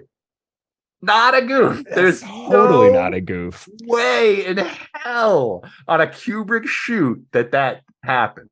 No. This is hilarious, actually. I love this from Amazon X-Ray. I love goof. Yeah. Oh, goof. Yeah. Yep, Kubrick's just swapping bodies. He probably tried every woman actor in this scene in those two positions to see which juxtaposition hit the exact right note of dissociation he wanted, right? Precisely, yes. Playing on your most basic subliminal freaking mind, like really playing with film. I mean, he was doing it with all of his films. Like, how do we manipulate the viewer in a way that they don't know that they're being manipulated? Eyes wide freaking shut. It's right in the title. It's right in the title. Exactly. It's right in the title. Yeah, and again, it's like I could just think like there's like a bunch of frat boys going to see this movie, and it's like ready for all the tits and everything, and then this is happening. It's horrifying in a way because he's hosed. He's so far in over his head right now, right? And he just keeps getting deeper and deeper. To what I was saying earlier, too, right? This whole procession, starting at the costume shop, leading to now, is just proof of how crass he is and how little status he actually has. Right. And we all recognize that, but I just think it's so important to what's going on here. Yeah. It's a huge component thematically of what's happening. Notice they do have one naked dude for the fellow in the front there that Bill Nightingale walks through. Oh, I missed him. And now I think when these things are happening for real, there's probably a lot more of those. Yeah. Yeah, what is a lot. Yeah, here we go. Now, again, I want to pay attention to his cloak. It could have been my imagination. In the These lighting, shots too. once he gets in the lighting that's from the ceiling, it does look bluer. Yeah, it could just be the lighting. Yeah, these masks are incredible. I got to see these in person.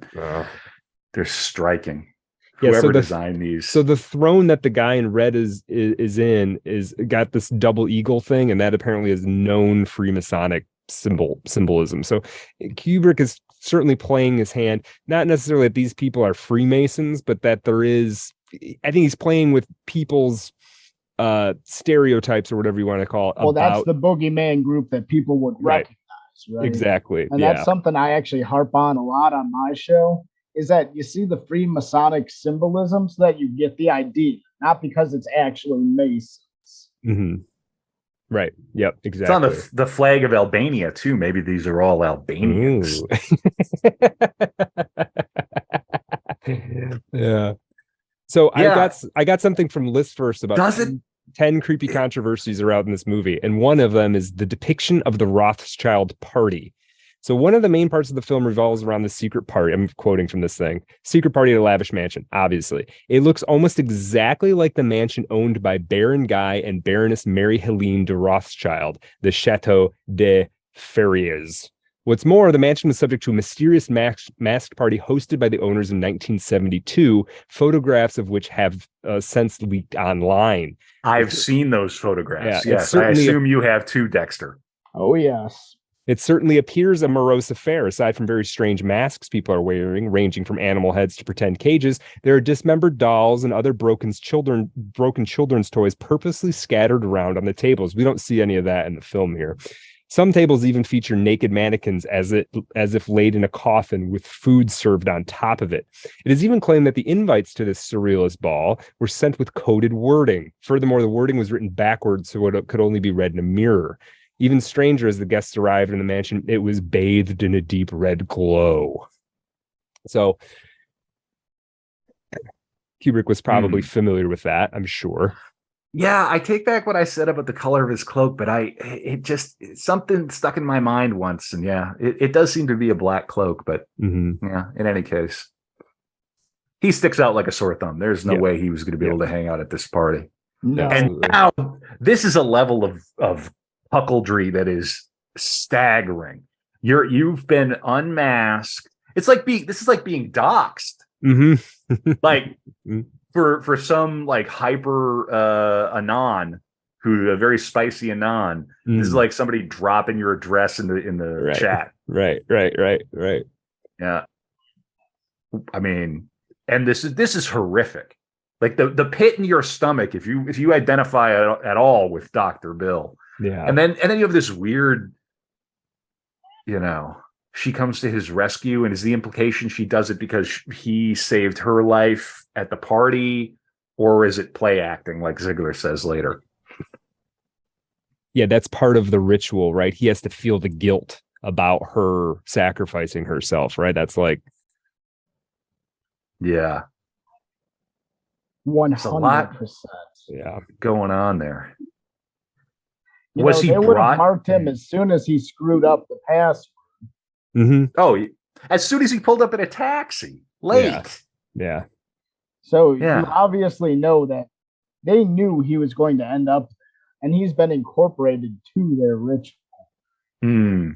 Right. That's the implication. Well, and of course that's just a dream. Right. Well, but even then, like in his dream is his subconscious mind is fabricating the circumstances, so it's real whether it's a dream or not. It's a real fabrication of his subconscious. I mean, and now a statue went missing earlier, right? So there were two, now there's one. That's what happens here because she ends up dead. There are two, now there's one. A little, again, those little subliminal touches that whoops. General trivia. Abigail Good, a runway model who plays the mysterious woman who intervenes at the ceremony and is led away, presumably to her death, spoke her lines during filming, but her voice was dubbed by another actress in post. In 2019, it was revealed that actress was Cate Blanchett. Oh. Okay. I am ready to redeem him. Oh, now he comes home. Oh.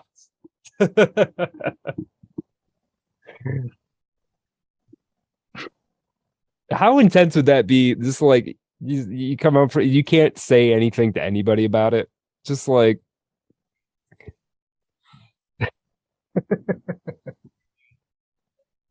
Unreal. I forgot how much of this movie takes place after this party.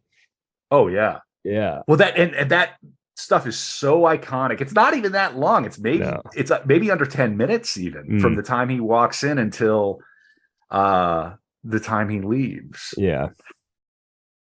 But what a grand set piece. And if this was another director, that would have to be the conclusion of the movie, this giant set piece, right? Mm-hmm. And then it would all be leading up to that. Harford would run into the basement and grab a book, and the book would reveal the secrets, and he'd take them home and blackmail Ziegler, and I don't know what would happen, but you get what I'm saying. Yeah, right? It'd become action thriller.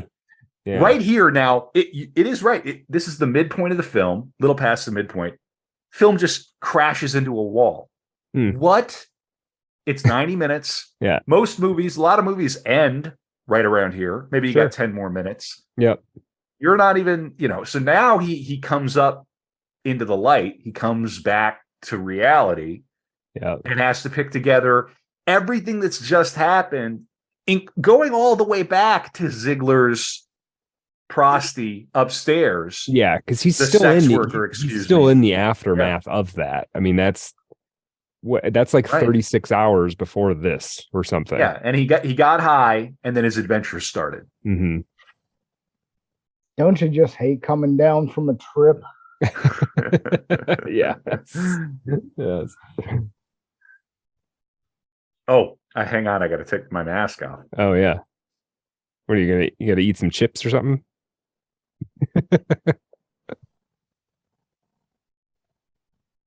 The future Art of Darkness X-ray continuity gaff. Kevin forgot to take his mask. Clearly, these guys were. Yeah.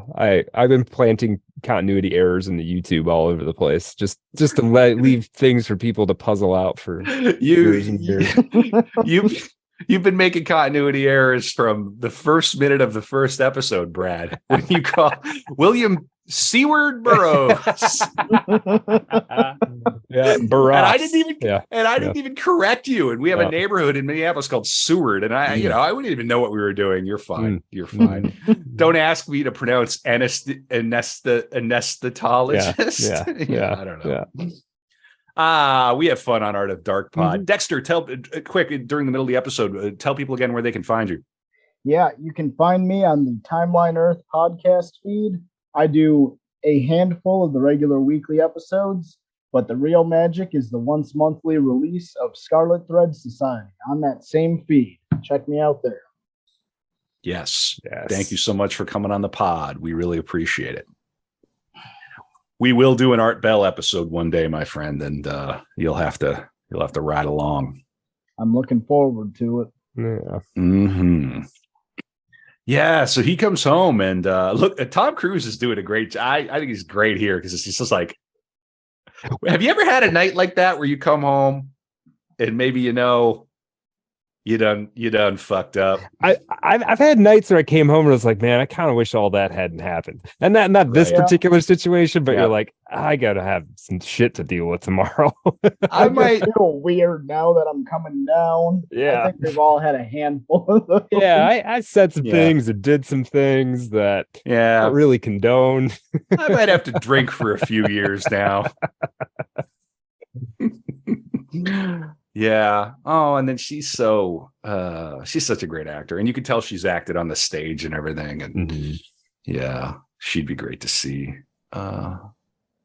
Yeah.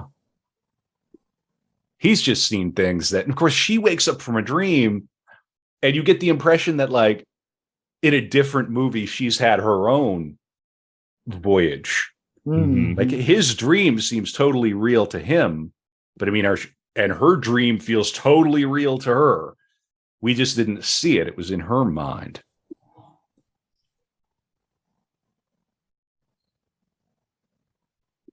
Yeah.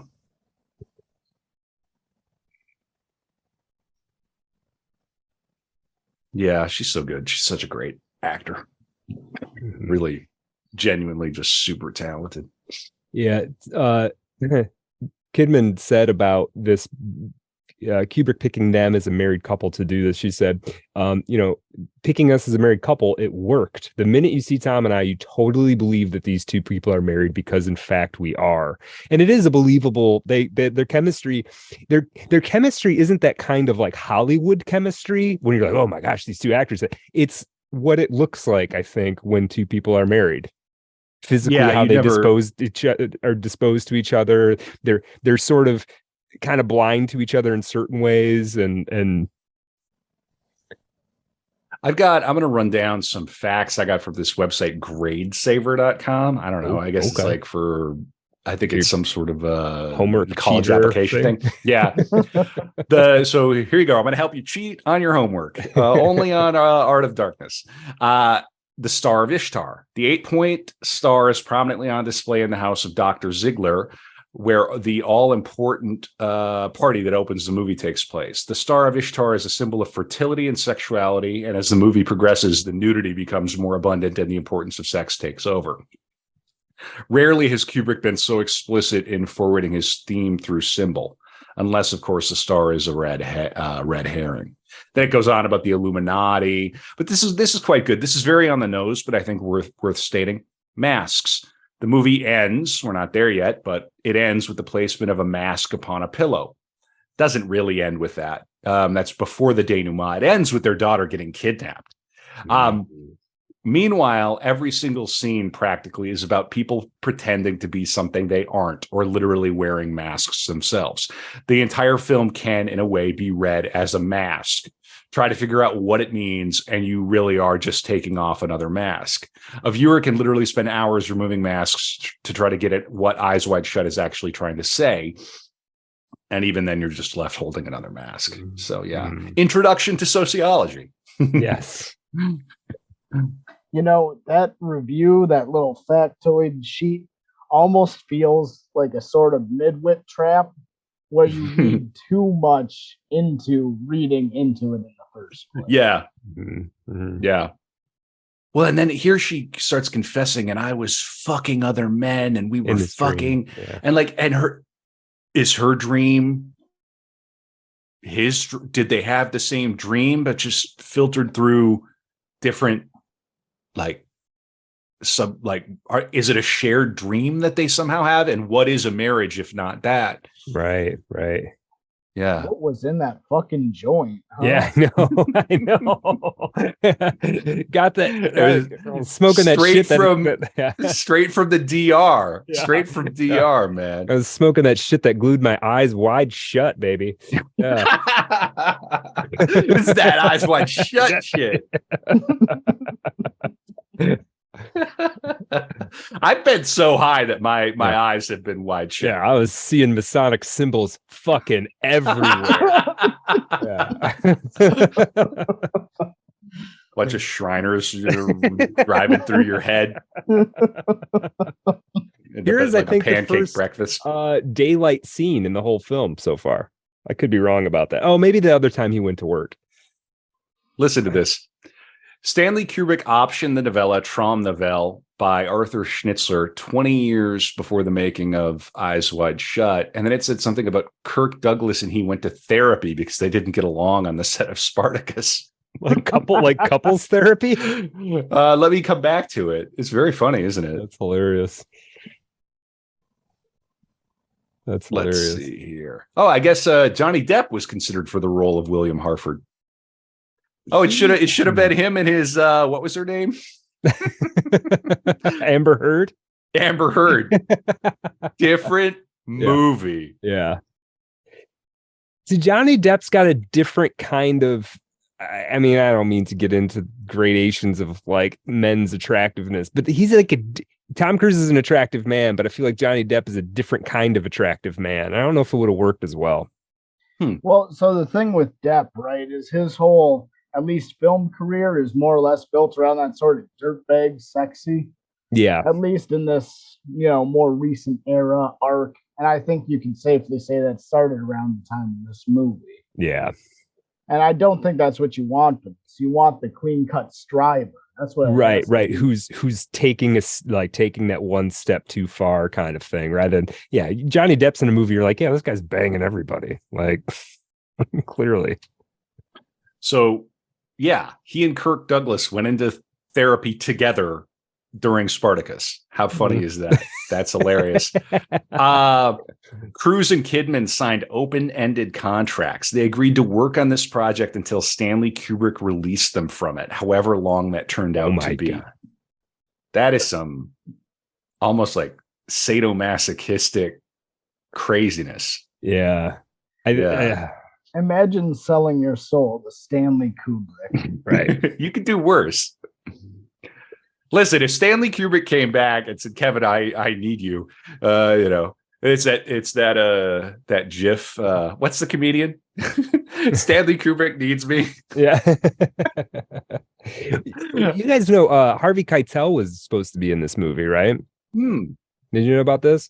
So let me see if I can find the thing. He kind of got fired. So I'm reading something from uprocks.com. Keitel originally played Victor Ziegler, one of Cruise's character's wealthy patients. Oh, he walked. He was going to be Sidney Pollack. He bounced. Yeah. No, he was cast. They shot him as stuff. This. There's a little interview with him where Kubrick wanted him to continue to keep coming through a door.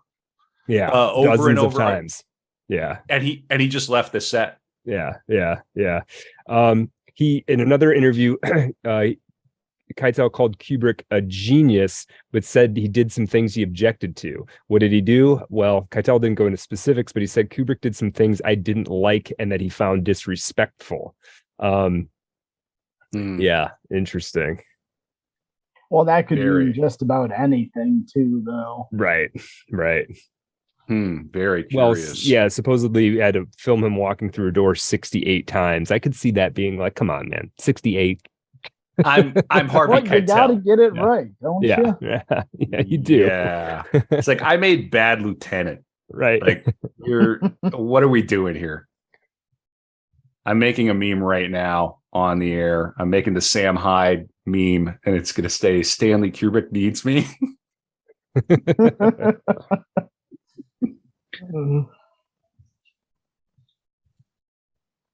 Yeah, that interview with Keitel is very interesting. He made one of the most unintentionally amusing films. He plays Meyer Lansky in Lansky. And it ends up being kind of an apologia for the dude. I mean, like literally at the very end, it talks about how Lansky was an innovator who like helped to create the casino industry that employs, the gaming industry that employs all of these people. I'm like, are you kidding me? You have to watch it because it's very revealing about a certain psychology. It's very bizarre that it ever got made. I wonder how much his estate and like his people maybe were like, you put this in. Like scary. Wait, is that Pee-wee Herman? Who? No, never mind. No. This is a famous actor for the theater. What is his name? I gotta come back to my Alan Cumming. Yes, Alan. That's right, Alan Cumming. Right. I knew he looked familiar, and first thing that came to mind was Pee-wee Herman for some reason, but it's clearly not him. This is one of the more humorous scenes in the film, because he starts talking about how these guys roughed him up, and he's thinking one thing. He's thinking Bill's coming around about one thing. Again, another example of like,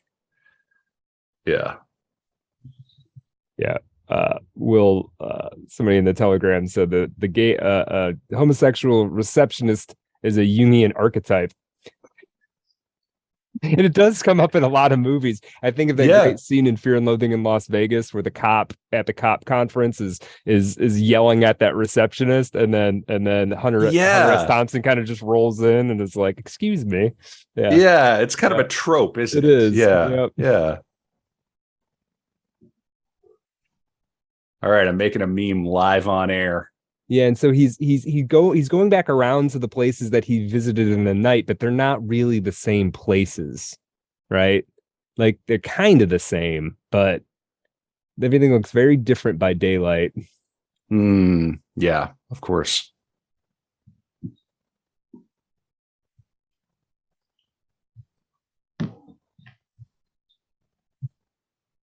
Tuxedo.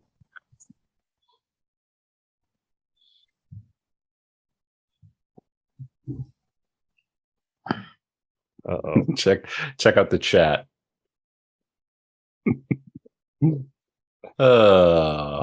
Fun. Banger. Yeah. That's pretty good.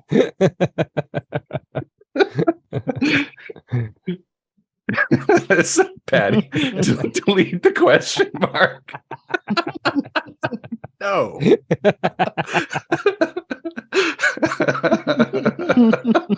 Oh, we're so online. I'm only giving you unbiased meme feedback. He's got a point. He's got a point. Okay. All right. I'll give him what he wants. I'll get him what he wants. I'm sorry. She steps out of the back room like in a robe, bra out. This is like the brunch hour on a Tuesday. Yeah, right. Totally different world. They were all wearing masks the night before.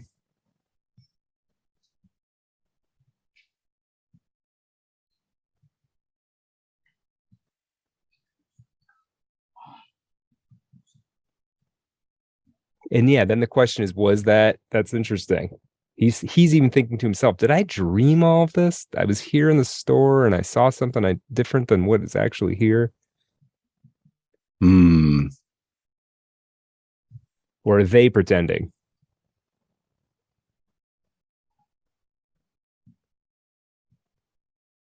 Right.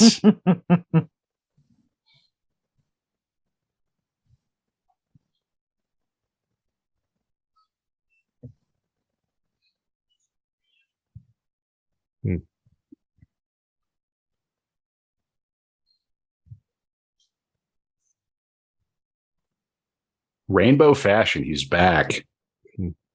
How did it go? And then, of course, he's forgotten the mask. And I must be ahead of you guys. Hold on. Yeah, I'm at least a few seconds ahead of you. They just started talking at the register. Oh, yeah, I got him. They already left Rainbow Fashion. All right, I'll flash. No. I'll hit pause for a second. All right. Tell me when he's imagining his wife and the naval officer again, or black and white scene, imagining his wife again. Yeah, when I was bouncing around in the trivia, I might have gone out of whack a little bit. That's okay. 25 for the mask. Sorry. 375. And then his daughter comes out and everything. Yeah. Oh my god. Yeah. And she's bras out, right? She's in a robe. Oof. Like I was saying, it's not night, it's like the middle of the day now, too. A totally different vibe. Mm-hmm. Wait a second. It's Christmas in New York. Why isn't there like slush and stuff on the roads? Good point. I mean, that's a good point. Yeah, here we go. Will Dowd, naked women in office paintings. All bold. You're right, yeah. Will. Yeah, that's typical. That's standard, I think. That's normal. That comes with the I'm a middle class doctor in Manhattan. I've never been in an office before. It's like a TGI Fridays. When Harford's secretary brings lunch to his desk, she stops directly between the camera and a painting that looks like him with his clothing removed. Huh. Oh, yeah, you're right. Right behind her head. We might be slightly off, but yeah, if you're watching that scene, very curious, very creepy, weird art all around his room. Bizarro. We're going to do some cool stuff on After Dark. We're going to look at some interesting articles about the making of this movie, what it was like on the set. I'm going to read a little bit from Traum Novell, and we'll get into it a little more, too. We'll go off the cuff. All right. Glad to see that meme picking up steam. Is it getting a little traction? I mean, just, as much as anything does. But yeah, it's pretty funny. I would do anything for Stanley Kubrick. I mean, just like Nicole and Tom. Would you walk through a door 68 times? For Stanley Kubrick? Yeah. Yes. Okay. What kind of question is that? I would too. Yeah. Thank you, Patty, for the meme education. I had to delete the question mark. He's right. Yeah, it's more of a statement. It can be both things. Yeah. We could both have a meme. Very good. We love our Telegram chat. t.me/artofdarkpod. Lots of fun. There's always something going on in there. You're constantly posting stuff on Twitter. Yeah, I got to get a little bit more. I need the command center where I can post to all social media from one click. That's what I need. It's called Hootsuite. Are you watching the right? car? No, I might have to do the Hootsuite. Yeah. Are you watching the car approach him, or like where are you? Yeah, he's standing in front of the gate now. Okay, perfect. Yeah, I'm back. I'm caught up. I'm sure mine got a little out of whack. Hopefully it didn't. I don't think it'll screw up the experience. Yeah. Now he's looking at the surveillance camera. This is like somebody who's gone back to the scene of the crime. Mm-hmm. Yes. Yeah. This guy, Brian W. Cook, tall butler. He served as co-producer and first assistant director and played the tall butler. Busy guy. Mm-hmm. General trivia. When Tom Cruise's character is interrogated before the attendance of the orgy and after he returns to the mansion, the mysterious, sinister music that is heard was first used in the David Niven film Stairway to Heaven, when Niven's character is being judged in heaven. Very interesting.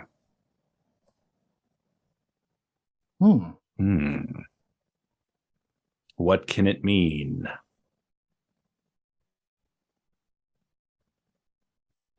Yeah, it's like, buddy, we knew you were going to come back.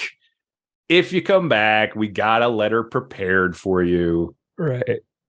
We're 3, 4, 5 moves ahead of you. Right.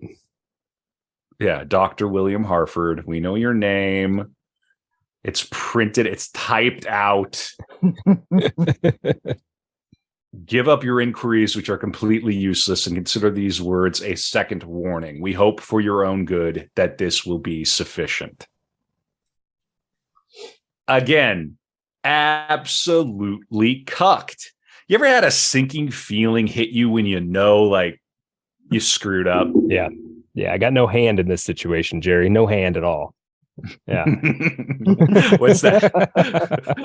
That's 100% worse. Yeah. Worse. Yeah. He owes the house now. Mm-hmm. And who knows how screwed up he is. And he has a kid at home. Like a little girl at home. Yeah. Yeah, Helena. Yeah. This dude's got a lot to lose. Yeah, that's right. Yeah. Back to the Upper West Side. Yeah, now that I'm paying attention to the art at home is very different than the art at the office. Yeah, but also very conspicuous and not typical. Yeah. Like they're collecting fine art of some quality. Yeah. There's no consistency. Like they're not. Yeah. She's working on her homework. Mm-hmm. When Alice Harford is doing math problems with her daughter, a blue bottle appears among the liquor bottles on a table in the background. Another goof. Yeah. I'm sure that blue bottle just appears. Kubrick's just sloppy. He's known for being a sloppy he's just filmmaker. known for being a sloppy filmmaker. You're right. Mm-hmm. I mean, if you're going to do 68 takes, at some point you grab the bottle, you just leave it there. Right. There it is. There's the blue bottle. Mm-hmm. Yeah, I'm sure that just got there. Mm-hmm. I'm sure that doesn't have any symbolism. Right.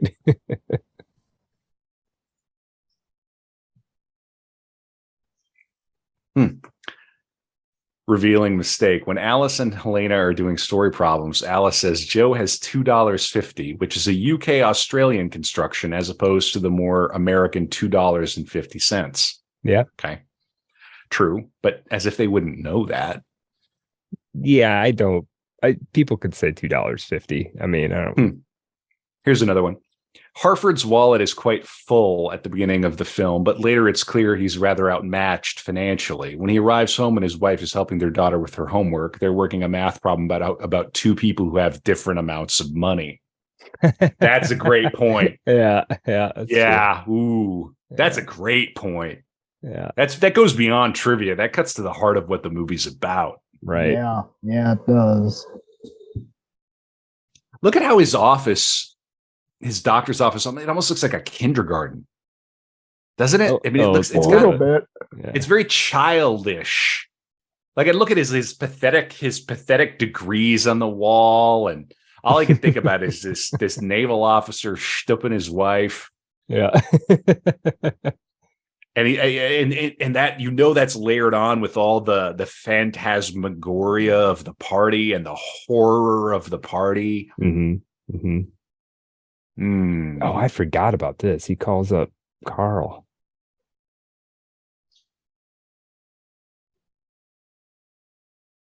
Huh. So now he's trying to sort of backtrack. Like, he wanted to get to the sort of the center of the mandala of like sex adventure. Now he's sort of backtracking, right, to that woman who is desperately in love with him, which is sort of higher stakes in one way and lower stakes in a totally different way. Yeah. Does he think he's gonna catch her and have a little parting gift for her? Yeah. Our friend Patty, a little bit of his figure of manhood back. Try to reassert control in his life. Yeah, I've never done anything like that. I'm pure as the driven snow, fellas. Here's the deal, Dr. Bill. You can't fuck say it again. Your way out of being a cock. You just can't do it. You can't. You can't fuck your way out of being a cock. Right. It's like our friend Aaron Quinn says, you can't be a little pregnant. Right. Our friend Patty posted a meme in the chat. Ex-Twitter employee scores new job working for FBI due to past experience working for FBI. Very on brand for tonight's chat. Yeah. Guarantee there's some 3-letter agency people in that party. Sure. Yeah. Providing they come to those parties to provide security the way that Bill comes to the other parties to provide healthcare to provide. He's a healthcare provider. That's right. Yeah, but not dentistry. Yeah. If Mandy's teeth had been messed up, that's another guy. That's the other guy down the hall. Right. Yeah. That's the guy in the adjacent comedy picture that was being shot at the same time. Yeah. Mouths wide shut. Right. Mouths wide shut. Which, if this podcast doesn't work out, that'll be the name of our next podcast, Brad. It'll just be us constantly watching this movie over and over again. No, it'll just be called Mouths Wide Shut. Yeah. There's much dead air. We'll go for the dead air record. Right. Yeah. Right. Because 5 seconds of dead air on radio just feels like an eternity. It does. Wow. It's almost like their tree has gotten more pathetic. Yeah, it has. Yeah. And then here's another example of a scene. You've got this gal who obviously works in the same industry as Domino, who's sizing up Dr. Bill, but she knows what happened to Domino. Yes. So we got problems. Yeah. This movie spent almost a year in post-production. He would. But all those continuity errors. Right. Yeah, you spent a year editing this thing with 68 takes of every shot, and you're gonna just leave. We just left a blue bottle. Oh, we don't have what are we gonna do? Yeah. Nobody will notice. Just put it past Stanley. He's gonna be dead anyway. Yeah, we got the call. Oh, so sad. Yeah. Dexter, where do you stand on the Kubrick helped stage some of the footage for the moon landing? I know it's kind of basic conspiracy stuff, but what's your opinion on it? Well, we talked about that a little bit when we did 2001, but we didn't get into it real deep. I kind of tend to believe he probably shot some footage of a moon landing, whether or not it was the moon landing. I think that's kind of up for debate. Mm-hmm. And what I mean by that is to say, you know, what if they went up there, but they didn't actually have any film, or they needed some sort of publicity stunt because they couldn't actually capture evidence of it? Or, maybe they did fake the whole thing.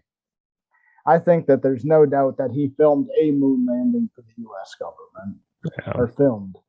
I might have said fake there. I don't even remember. No, that's kind of where my takeaway is. It's like, it seems like he probably did shoot something. Does that mean they didn't land on the moon? Not necessarily. But it could mean that. Right. They're not mutually exclusive. Mm-hmm. A man could have landed on the moon, mm-hmm. and Kubrick could have staged footage. Right. So, yeah. This scene is rather so intense. And he finds out that she has AIDS. She has HIV, which apparently in Traum Nouvelle that happened, but it was syphilis. Sure. But same kind of specter haunting sexual impropriety. Well, and of course, syphilis at certain times was a death sentence, like HIV/AIDS was. And of course, Schnitzler wrote La Ronde, which is entire. Are you familiar with La Ronde? No. Oh, you got to know La Ronde. I'm pretty sure it was. Yeah, it's a play by Schnitzler, which is very, very concerned. I could just talk off the cuff about this. Mm-hmm. Very concerned with class, and it's often done as a two-hander. It was adapted by David Heir, a great English playwright, and Nicole Kidman actually started a production of it with, I believe it was her and another actor. And the nature of the play is that it's a series of, I don't know, 9, 10, maybe a dozen scenes between different members of society at different levels of society, all of whom passing syphilis between one another, all the way down from the common street girl to the soldier to the general's wife and whatever else it is, all the way up to just the highest reaches of society. And it makes the case it's sort of like we are all one, whether or not we're willing to accept it or not. Right. So Schnitzler is very concerned with class and sex, and very worth knowing. I actually think there's a fine film version of La Ronde. Really? Yeah, I'm trying to remember who directed it, but that's a thing to know. And we'll have to do Schnitzler at some point on the pod. Be interesting. Yeah. La Ronde. Now he's out in the street. I was out in the street getting followed, clearly being followed. Yeah, it's a 1950 French film directed by Max Ophuls. Anyway.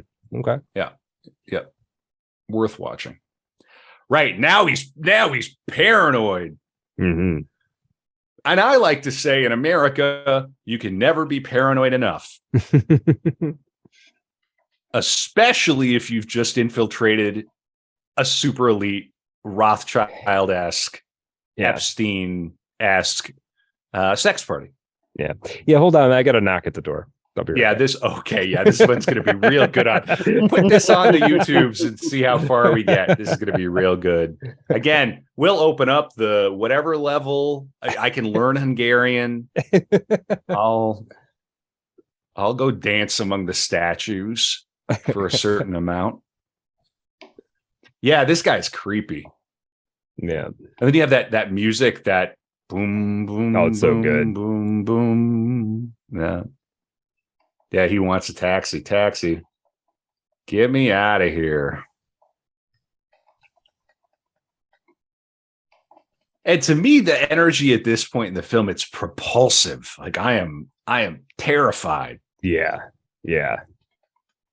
The suspense is like, it's a Hitchcock level of suspense. Right. Hitchcock would drop his characters into circumstances like this from jump, like North by Northwest. Like you're suddenly in this scenario. Right off the bat. Yeah. This is 2 hours in, and now like the world is closing in on him. Yeah, and there's something about a Hitchcock, and I love Hitchcock films. There's something the plots feel very sort of contrived. They're kind of Rube Goldberg-esque. This is like pure paranoia. It's like it's not even really almost plot at this point. It's just he's clearly being sort of surveilled and followed by these people. He sort of knows who they are. They certainly know who he is. There's really no mystery. Yeah, but I mean, how different from our waking reality now is this? We all know they're surveilling all of the social media now. Yeah. This guy, this bald-headed freak, Yeah. not you, Brad. He's constantly in my DMs, in reading my Twitter profile, retweeting things. The actual circumstances really aren't that different, but there's the element of physical threat that really can't be underestimated. I know you guys realize that, but yeah, of course, right. For as certain that a Glowy has probably looked at a post of each of ours. 100%. I don't think anybody's really followed me in real life. Right. I guess my point is that maybe it's that I do think Dr. Bill, even though it's Tom Cruise, even though Nicole Kidman's his wife, there is a quality where against type, he is sort of being cast as like an everyman. A little bit. Yeah, which is surprising. It's sort of the last thing you'd expect. Well, there's a certain thing because he is sort of he's what a lot of people, he's living a lifestyle that a lot of people would find to be aspirational, right? I mean, he's got a beautiful wife and child and a great job and they've got some money, but like when that runs up against this level of power, he's just like everybody else, right? He's in the great unwashed, just like everyone else. Yeah, if you get on the wrong side of these people, you're a speck of dust. They'll just flick you off the globe with I don't know if you're here yet, Kevin. Now he's reading Ex Beauty Queen and Hotel Drugs Overdose. Yeah. I'm watching. He's just opened the paper now. Yeah. The New York Post, the paper of record. Yeah. So there was something in my listverse top 10 creepy controversies around Eyes Wide Shut, hints at murders disguised as overdoses or suicides. Let's see. As outlandish as the situation might sound, it is a scenario that has been discussed in conspiracy circles for decades, and not exclusively for unfortunate women who might find themselves mixed up with such organizations. Many researchers, even relatively seriously minded ones, have made various claims of politicians dying in strange and suspicious circumstances. Right, like Mr. Epstein, for instance, and many others. I mean, he's just like the sort of easy one to point to. That's the conspiracy theory everyone believes, right? Is that Epstein was murdered. This is a hospital. Another instance, Cornell died with a whole bunch of broken ribs, despite allegedly hanging himself. Right, pretty weird, right? Who? Oh, Chris Cornell. Yeah. Yeah, so people have asked us to do him on the pod. I'm sure at some point we will. Yeah, I would be interested to do that. No, you see these all the time where it's like, oh, well, yeah, they just happen to their car lost control. I don't know what happened. They happen to be reporting on the most powerful people in the country. It just right. They were just making a documentary about underage sex trafficking, and they just slipped in the hot tub. Yeah. Anyway, did you see what Elon Musk said today? Yeah. Yeah. Tom Brady's coming back for another season. Oh, really? Wow. Yeah, that's impressive. Good. It's great. Yeah, he's the greatest of all time. I don't think there's any argument. Yeah. So this is a hospital in Lambeth, London. Oh, really? Okay. I think you could even see some of the. I don't think he cares, but I mean, I think even some of the fixtures there you can sort of see. But hospitals, all you can almost kind of go. Yeah, this is macabre. Yeah, going to see the body, and of course he can because he's the doctor. He shows his ID. I mean, we're gonna let you. I guess. All right, doctor. Yeah, it's like one of his superpowers is. Sorry, what's that, Dexter? Go ahead, Dexter. Say even back then you wouldn't think that would work like that. Right, just kind of flash your credentials. Yeah. That's possibly true. Hard to say. I don't question it. Yeah. Oof.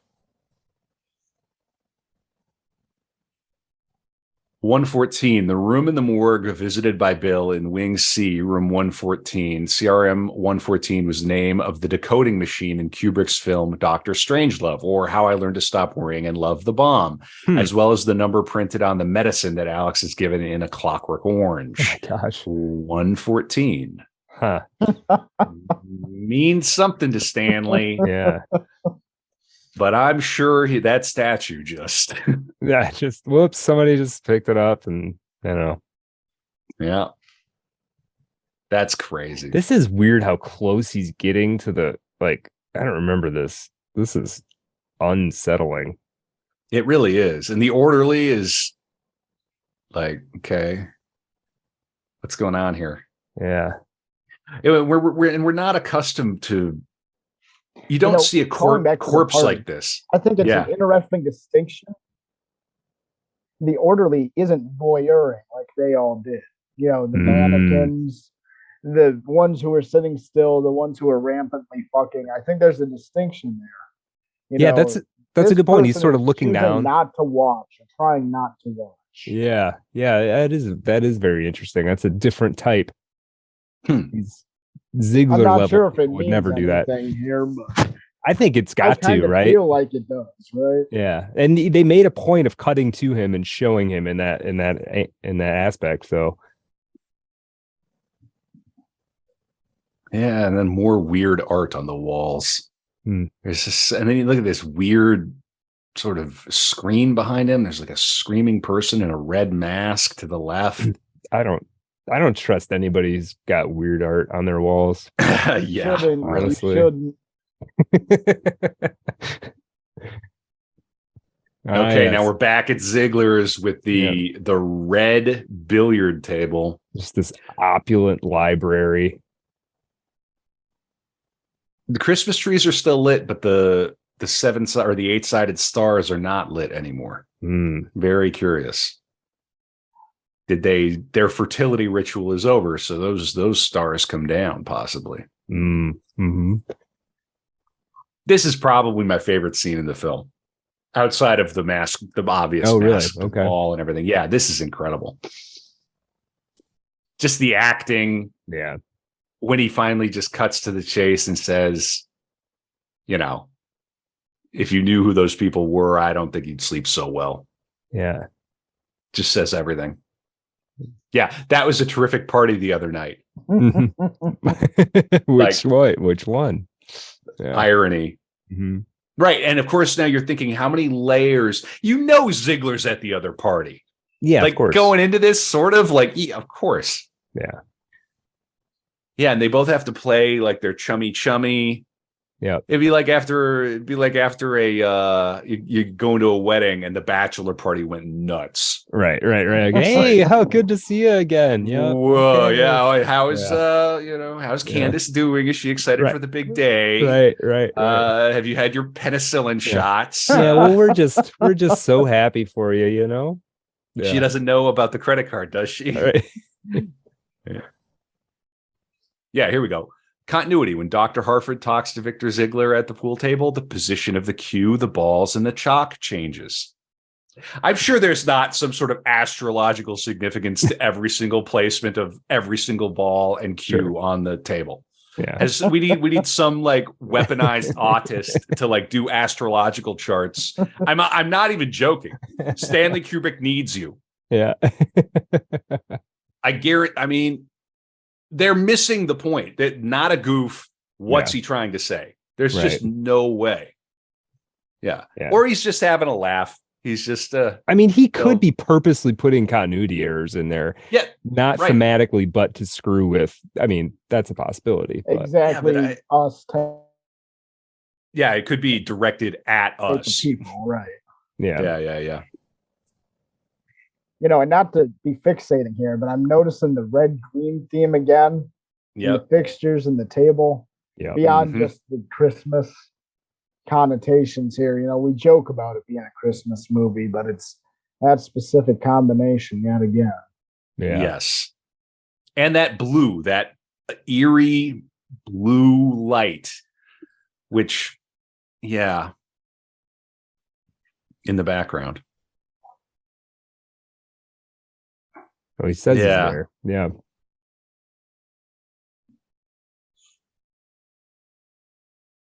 I'm sorry, Victor. I don't know what you're talking about. What in the hell are you talking about? Right. Woo!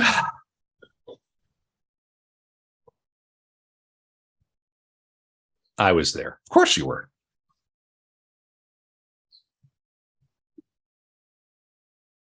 He's still got to act. He still plays dumb.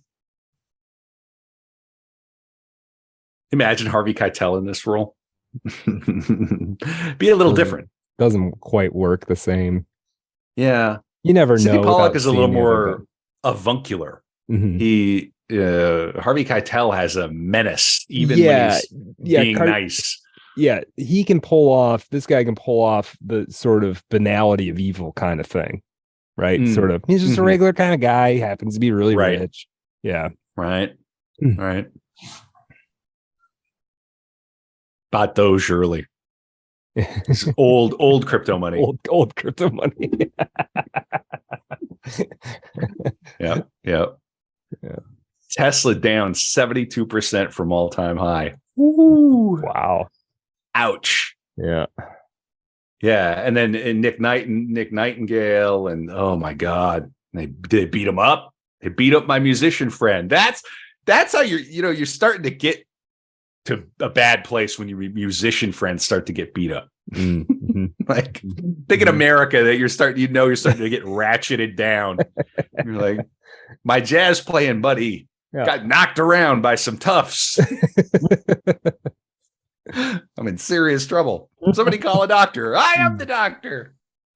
Mob tactics. Yeah. All Bill could think about is having to deal with the insurance. They messed up his teeth. I forgot that Ziegler played his hand and said, "I had you followed." Interesting. Yeah. I forgot that little detail. Yep. Of course, it's Ziegler's responsibility. The buck is stopping at Ziegler because this group of people, it's Ziegler's ass here. Right. Because he is their access now. Right. And there are people above Ziegler, right? It's rich and powerful. Ziegler's not the end. He is their face. Right. Yep.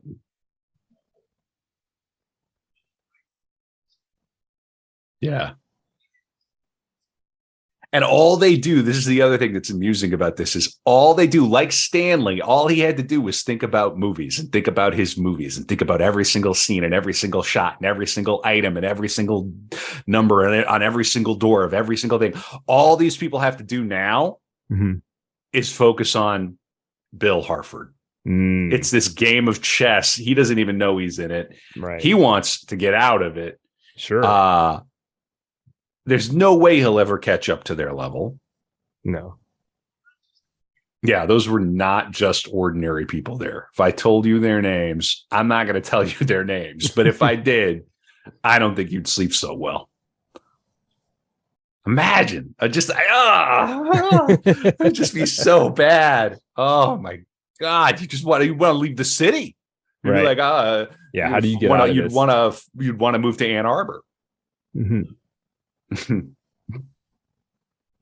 Yikes. Yeah, there was no second password. Yeah, he made all these amateurish mistakes.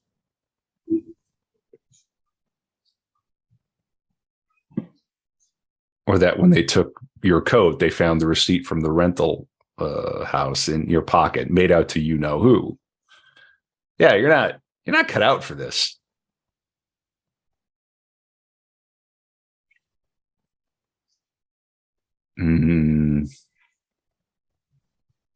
Yeah, and it gives you this false sense of security, like he's the Sidney Pollack character gets Bill on side and everything's going to be okay. Right. And I think most people leave the film feeling that way and don't pay strict attention to the final scene, which we are going to do. And we will discuss it ad nauseum on the After Dark for Patreon, the last After Dark of 2022. Patreon.com/Art of Dark Pod. Thank you, Brad. You say it now. Say it. You wanted Patreon.com/Art of Dark Pod. Woo! Let's go. Yep. Yeah, she was a hooker. Yeah, I love that. That red billiard table is just striking. Imagine having this room in your house in New York. Like, jeez. Apparently, this is like a hotel in Knightsbridge in London. Now the other half. It does. There is something interesting about these great interiors actually being not in New York, right? Because it's like these places do probably exist in New York. They do. They do, but it's not. It adds sort of to that sort of fantasy element of the whole thing, right? Yeah. These people are living in a different world inside of our world. Correct. Yes. Yes. And he's got this weird model ship in the background. And it's almost like you have this. It was the ship that his family made their fortune on in the Dutch, where blah, blah, blah. And like, how far back does this money go? Like, it goes back centuries. Bill, you're a doctor. Yeah. Do doctor stuff. Yeah. He's probably from Ohio or something. Right. He's a doctor from Rhode Island. Yeah. He's from the Midwest or whatever. It's funny too, because Pollock has this look that like, this is funny. When it was announced that Tom Cruise and Nicole Kidman would be making the film with Stanley Kubrick, Vincent D'Onofrio, who played Private Pyle, of course, had this open advice for them: rent a house or apartment because you're gonna be in England for a while. Pollock turns this all around and the Ziegler character and kind of almost makes it like, Bill, I'm trying to save you here. Right. I'm your friend here, buddy. And there's this thick tension because, of course, Bill knows his secret, and now he's admitted he was at the party too. So who has what on whom? And then there's the dead woman. Yeah, who he saved at the party, which is just like, yeah. Oof. I know what that looks like. And it's like, did he kill her because she overdosed at his party and he saw her? Or did he kill her because of the ritual at the goofy second party? Right. Which we now know must be real because the Pollock character is confirming it. Right. But Bill had taken a few puffs, so it has the whole passage has this feeling of a dream. Very, very strange. And then he starts to act like Nicole Kidman earlier during the battle. Like, look at him. It's almost like he's channeling her from that earlier scene. Yeah, the woman lying dead at the morgue was the woman at the party.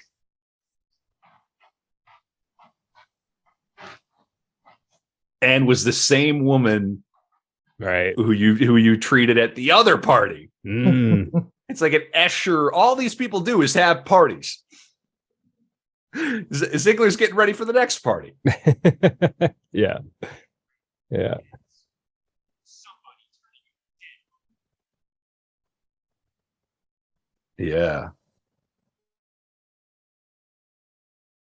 What kind of fucking charade ends up with somebody turning up dead? You've been way out of your depth for the last 24 hours. 100%. Yeah. Somebody's got the sound on. I can hear it. Oh boy. Yeah. What I don't know. I think this movie is wildly underrated.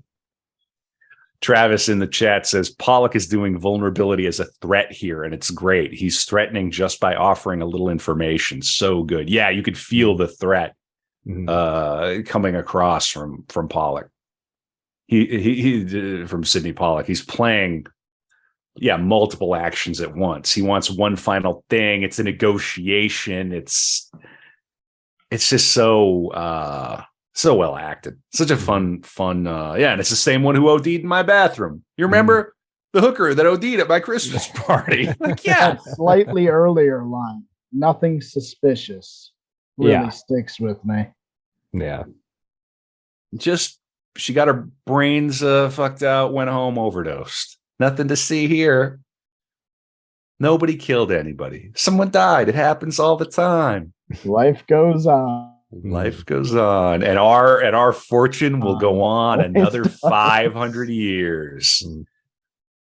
Yeah, we've had this fortune for 500 years. We're gonna keep it for another 500 years. You schmuck. And your kids will be doctors, and my kids will be whatever my kids are gonna be, because we're on a different fucking planet. Mm-hmm.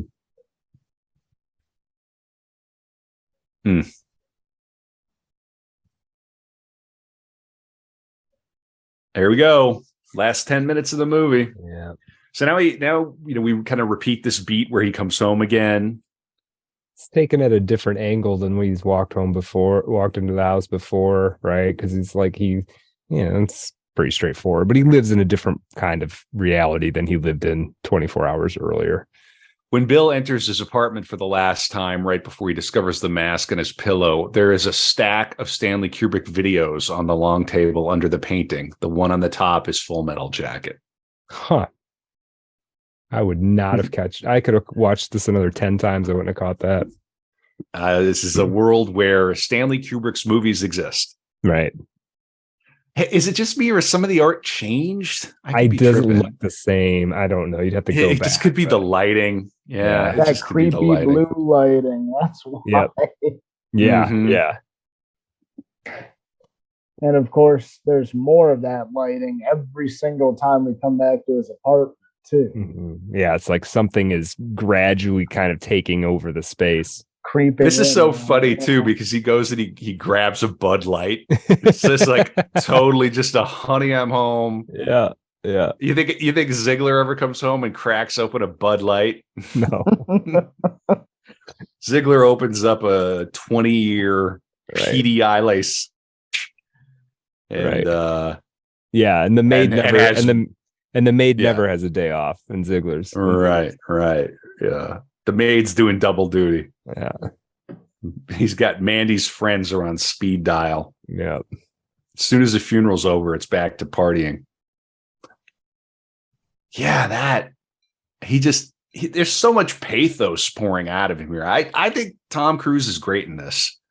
I know people have mixed opinions about Cruise, but I think he's great in this.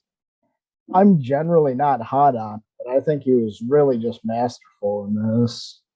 He's good. He was the perfect casting. It works great. Yeah, this scene where he kneels in the bed and his eyes are welling up, and if you've ever, hypothetically, fellas, if you've ever had someone be unfaithful, or if you yourself have ever been unfaithful, or if you've ever thought about being unfaithful, and you come back into the shared dream of the relationship and you have to deal with it, it's a trauma. Sure. Like a dream. Yeah. And that's what you're seeing represented here through art. So even though it's abstracted through this highly symbolic film about class and social standing and anxiety and conspiracy theories and lots of other motifs, fundamentally it's about that idea, that act of cheating, even if it's spiritual. What does he even say? I'll tell you everything. Yeah. That, and then that cut to the jackhammer pounding. Right. So crazy. Yeah. And she's and no makeup. I mean, she looks like somebody you could see at the grocery store there with her eye, Yeah. And they're crashing back into reality, and they still have the holidays. Yeah. Yeah. You still got to have Christmas. Presents are still wrapped, man. Yeah.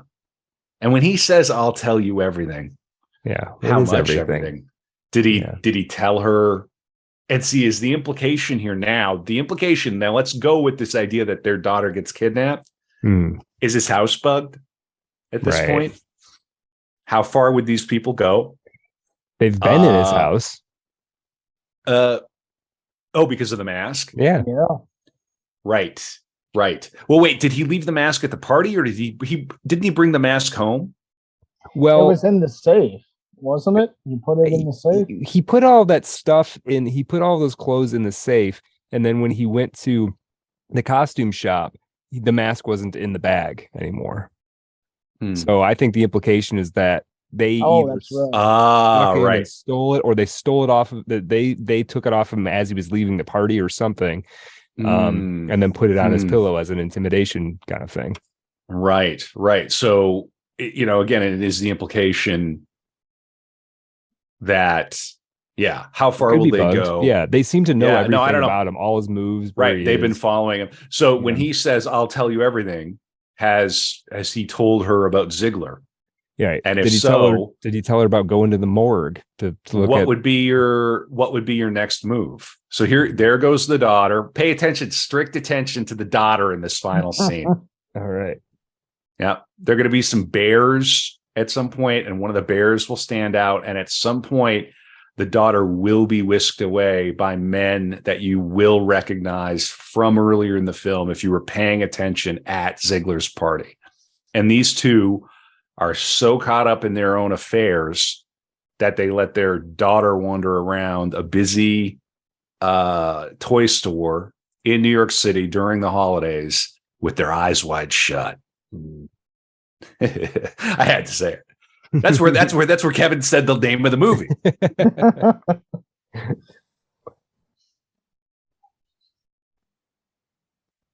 I mean, Nicole Kidman looks fabulous there too with that coat. Just such a classic look.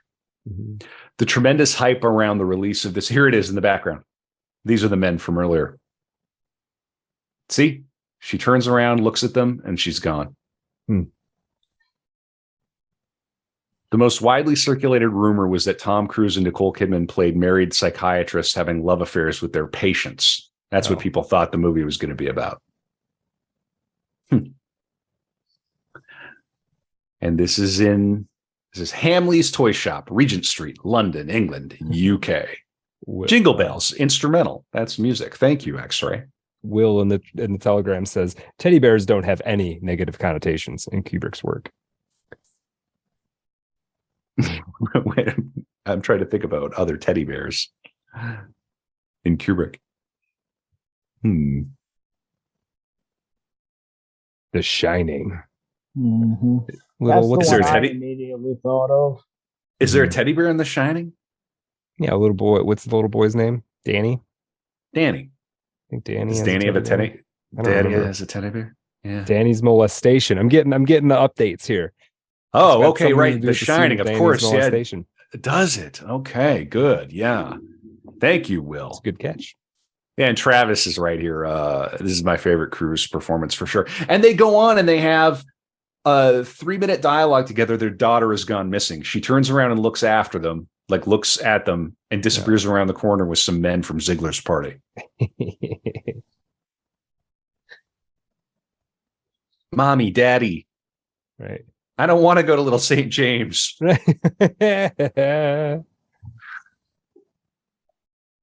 Oh. I can tell you, like, having children and having had a daughter that age, you would not. What they're doing here is wildly irresponsible. It's like, if you're taking your eyes off the road for a second, okay, but 3 minutes, it's like, what are you doing? Yeah, in a busy toy store. Yeah.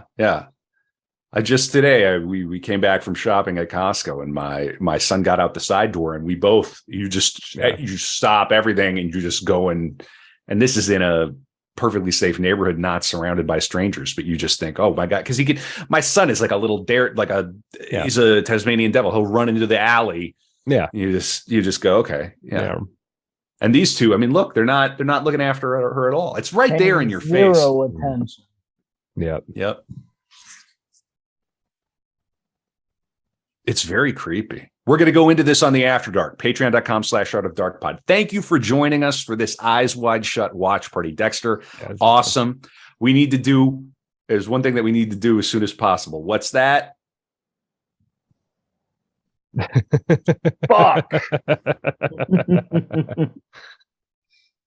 I love that ending of the movie. It's quite good.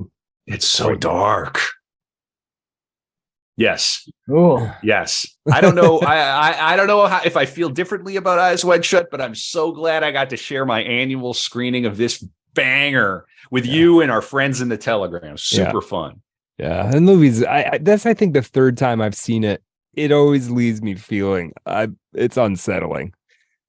I mean, it's supposed to be. You can't feel good after watching this. You just can't. Yeah, it makes you feel weird about your own, temptations and predilections, and it's Eyes Wide Shut. Merry Christmas. Merry Christmas indeed. Wonderful job, Dexter. Wonderful job, Brad. Thank you for all the comments in Telegram. We're going to leave the Telegram chat open for a bit, but we are going to take a break, let the audio come down and render. We're going to come back for the After Dark, and we're going to talk more about Stanley Kubrick. We're going to talk more about Eyes Wide Shut. We'll probably talk a little bit about what we got coming for season 3. Although if you're following along, by now we got some big things planned. Book club, lots of banger episodes. We're going for 2 core episodes a month. That's 24 episodes ish. We're going to do Art of Darkness live in St. Paul sometime in the early summer. We got so much stuff going on. Please support the pod. Patreon.com/artofdarkpod. When you think about what we do and the effort we put in, independent media, what we're really trying to do, does another podcast like ours exist that's doing? I don't think so. Not the core episodes, man. I think that's a one of a kind thing out there, and everything else we do is completely unique in my experience, and I certainly love it. I love these opportunities that I've had to come share this with you. You guys are spectacular, listeners. It's totally worth it. Subscribe now. Well, thanks, Dexter, man. It's good. Thanks, it's good to be talking to you again for sure, man. It's Art of Darkness, some of it at least is the friends we've made along the way. So Merry Christmas to both of you guys. Yeah, Merry Christmas. Art of Darkness really is about the friends and victims that we've. All right, we'll be back in the After Dark in a few minutes.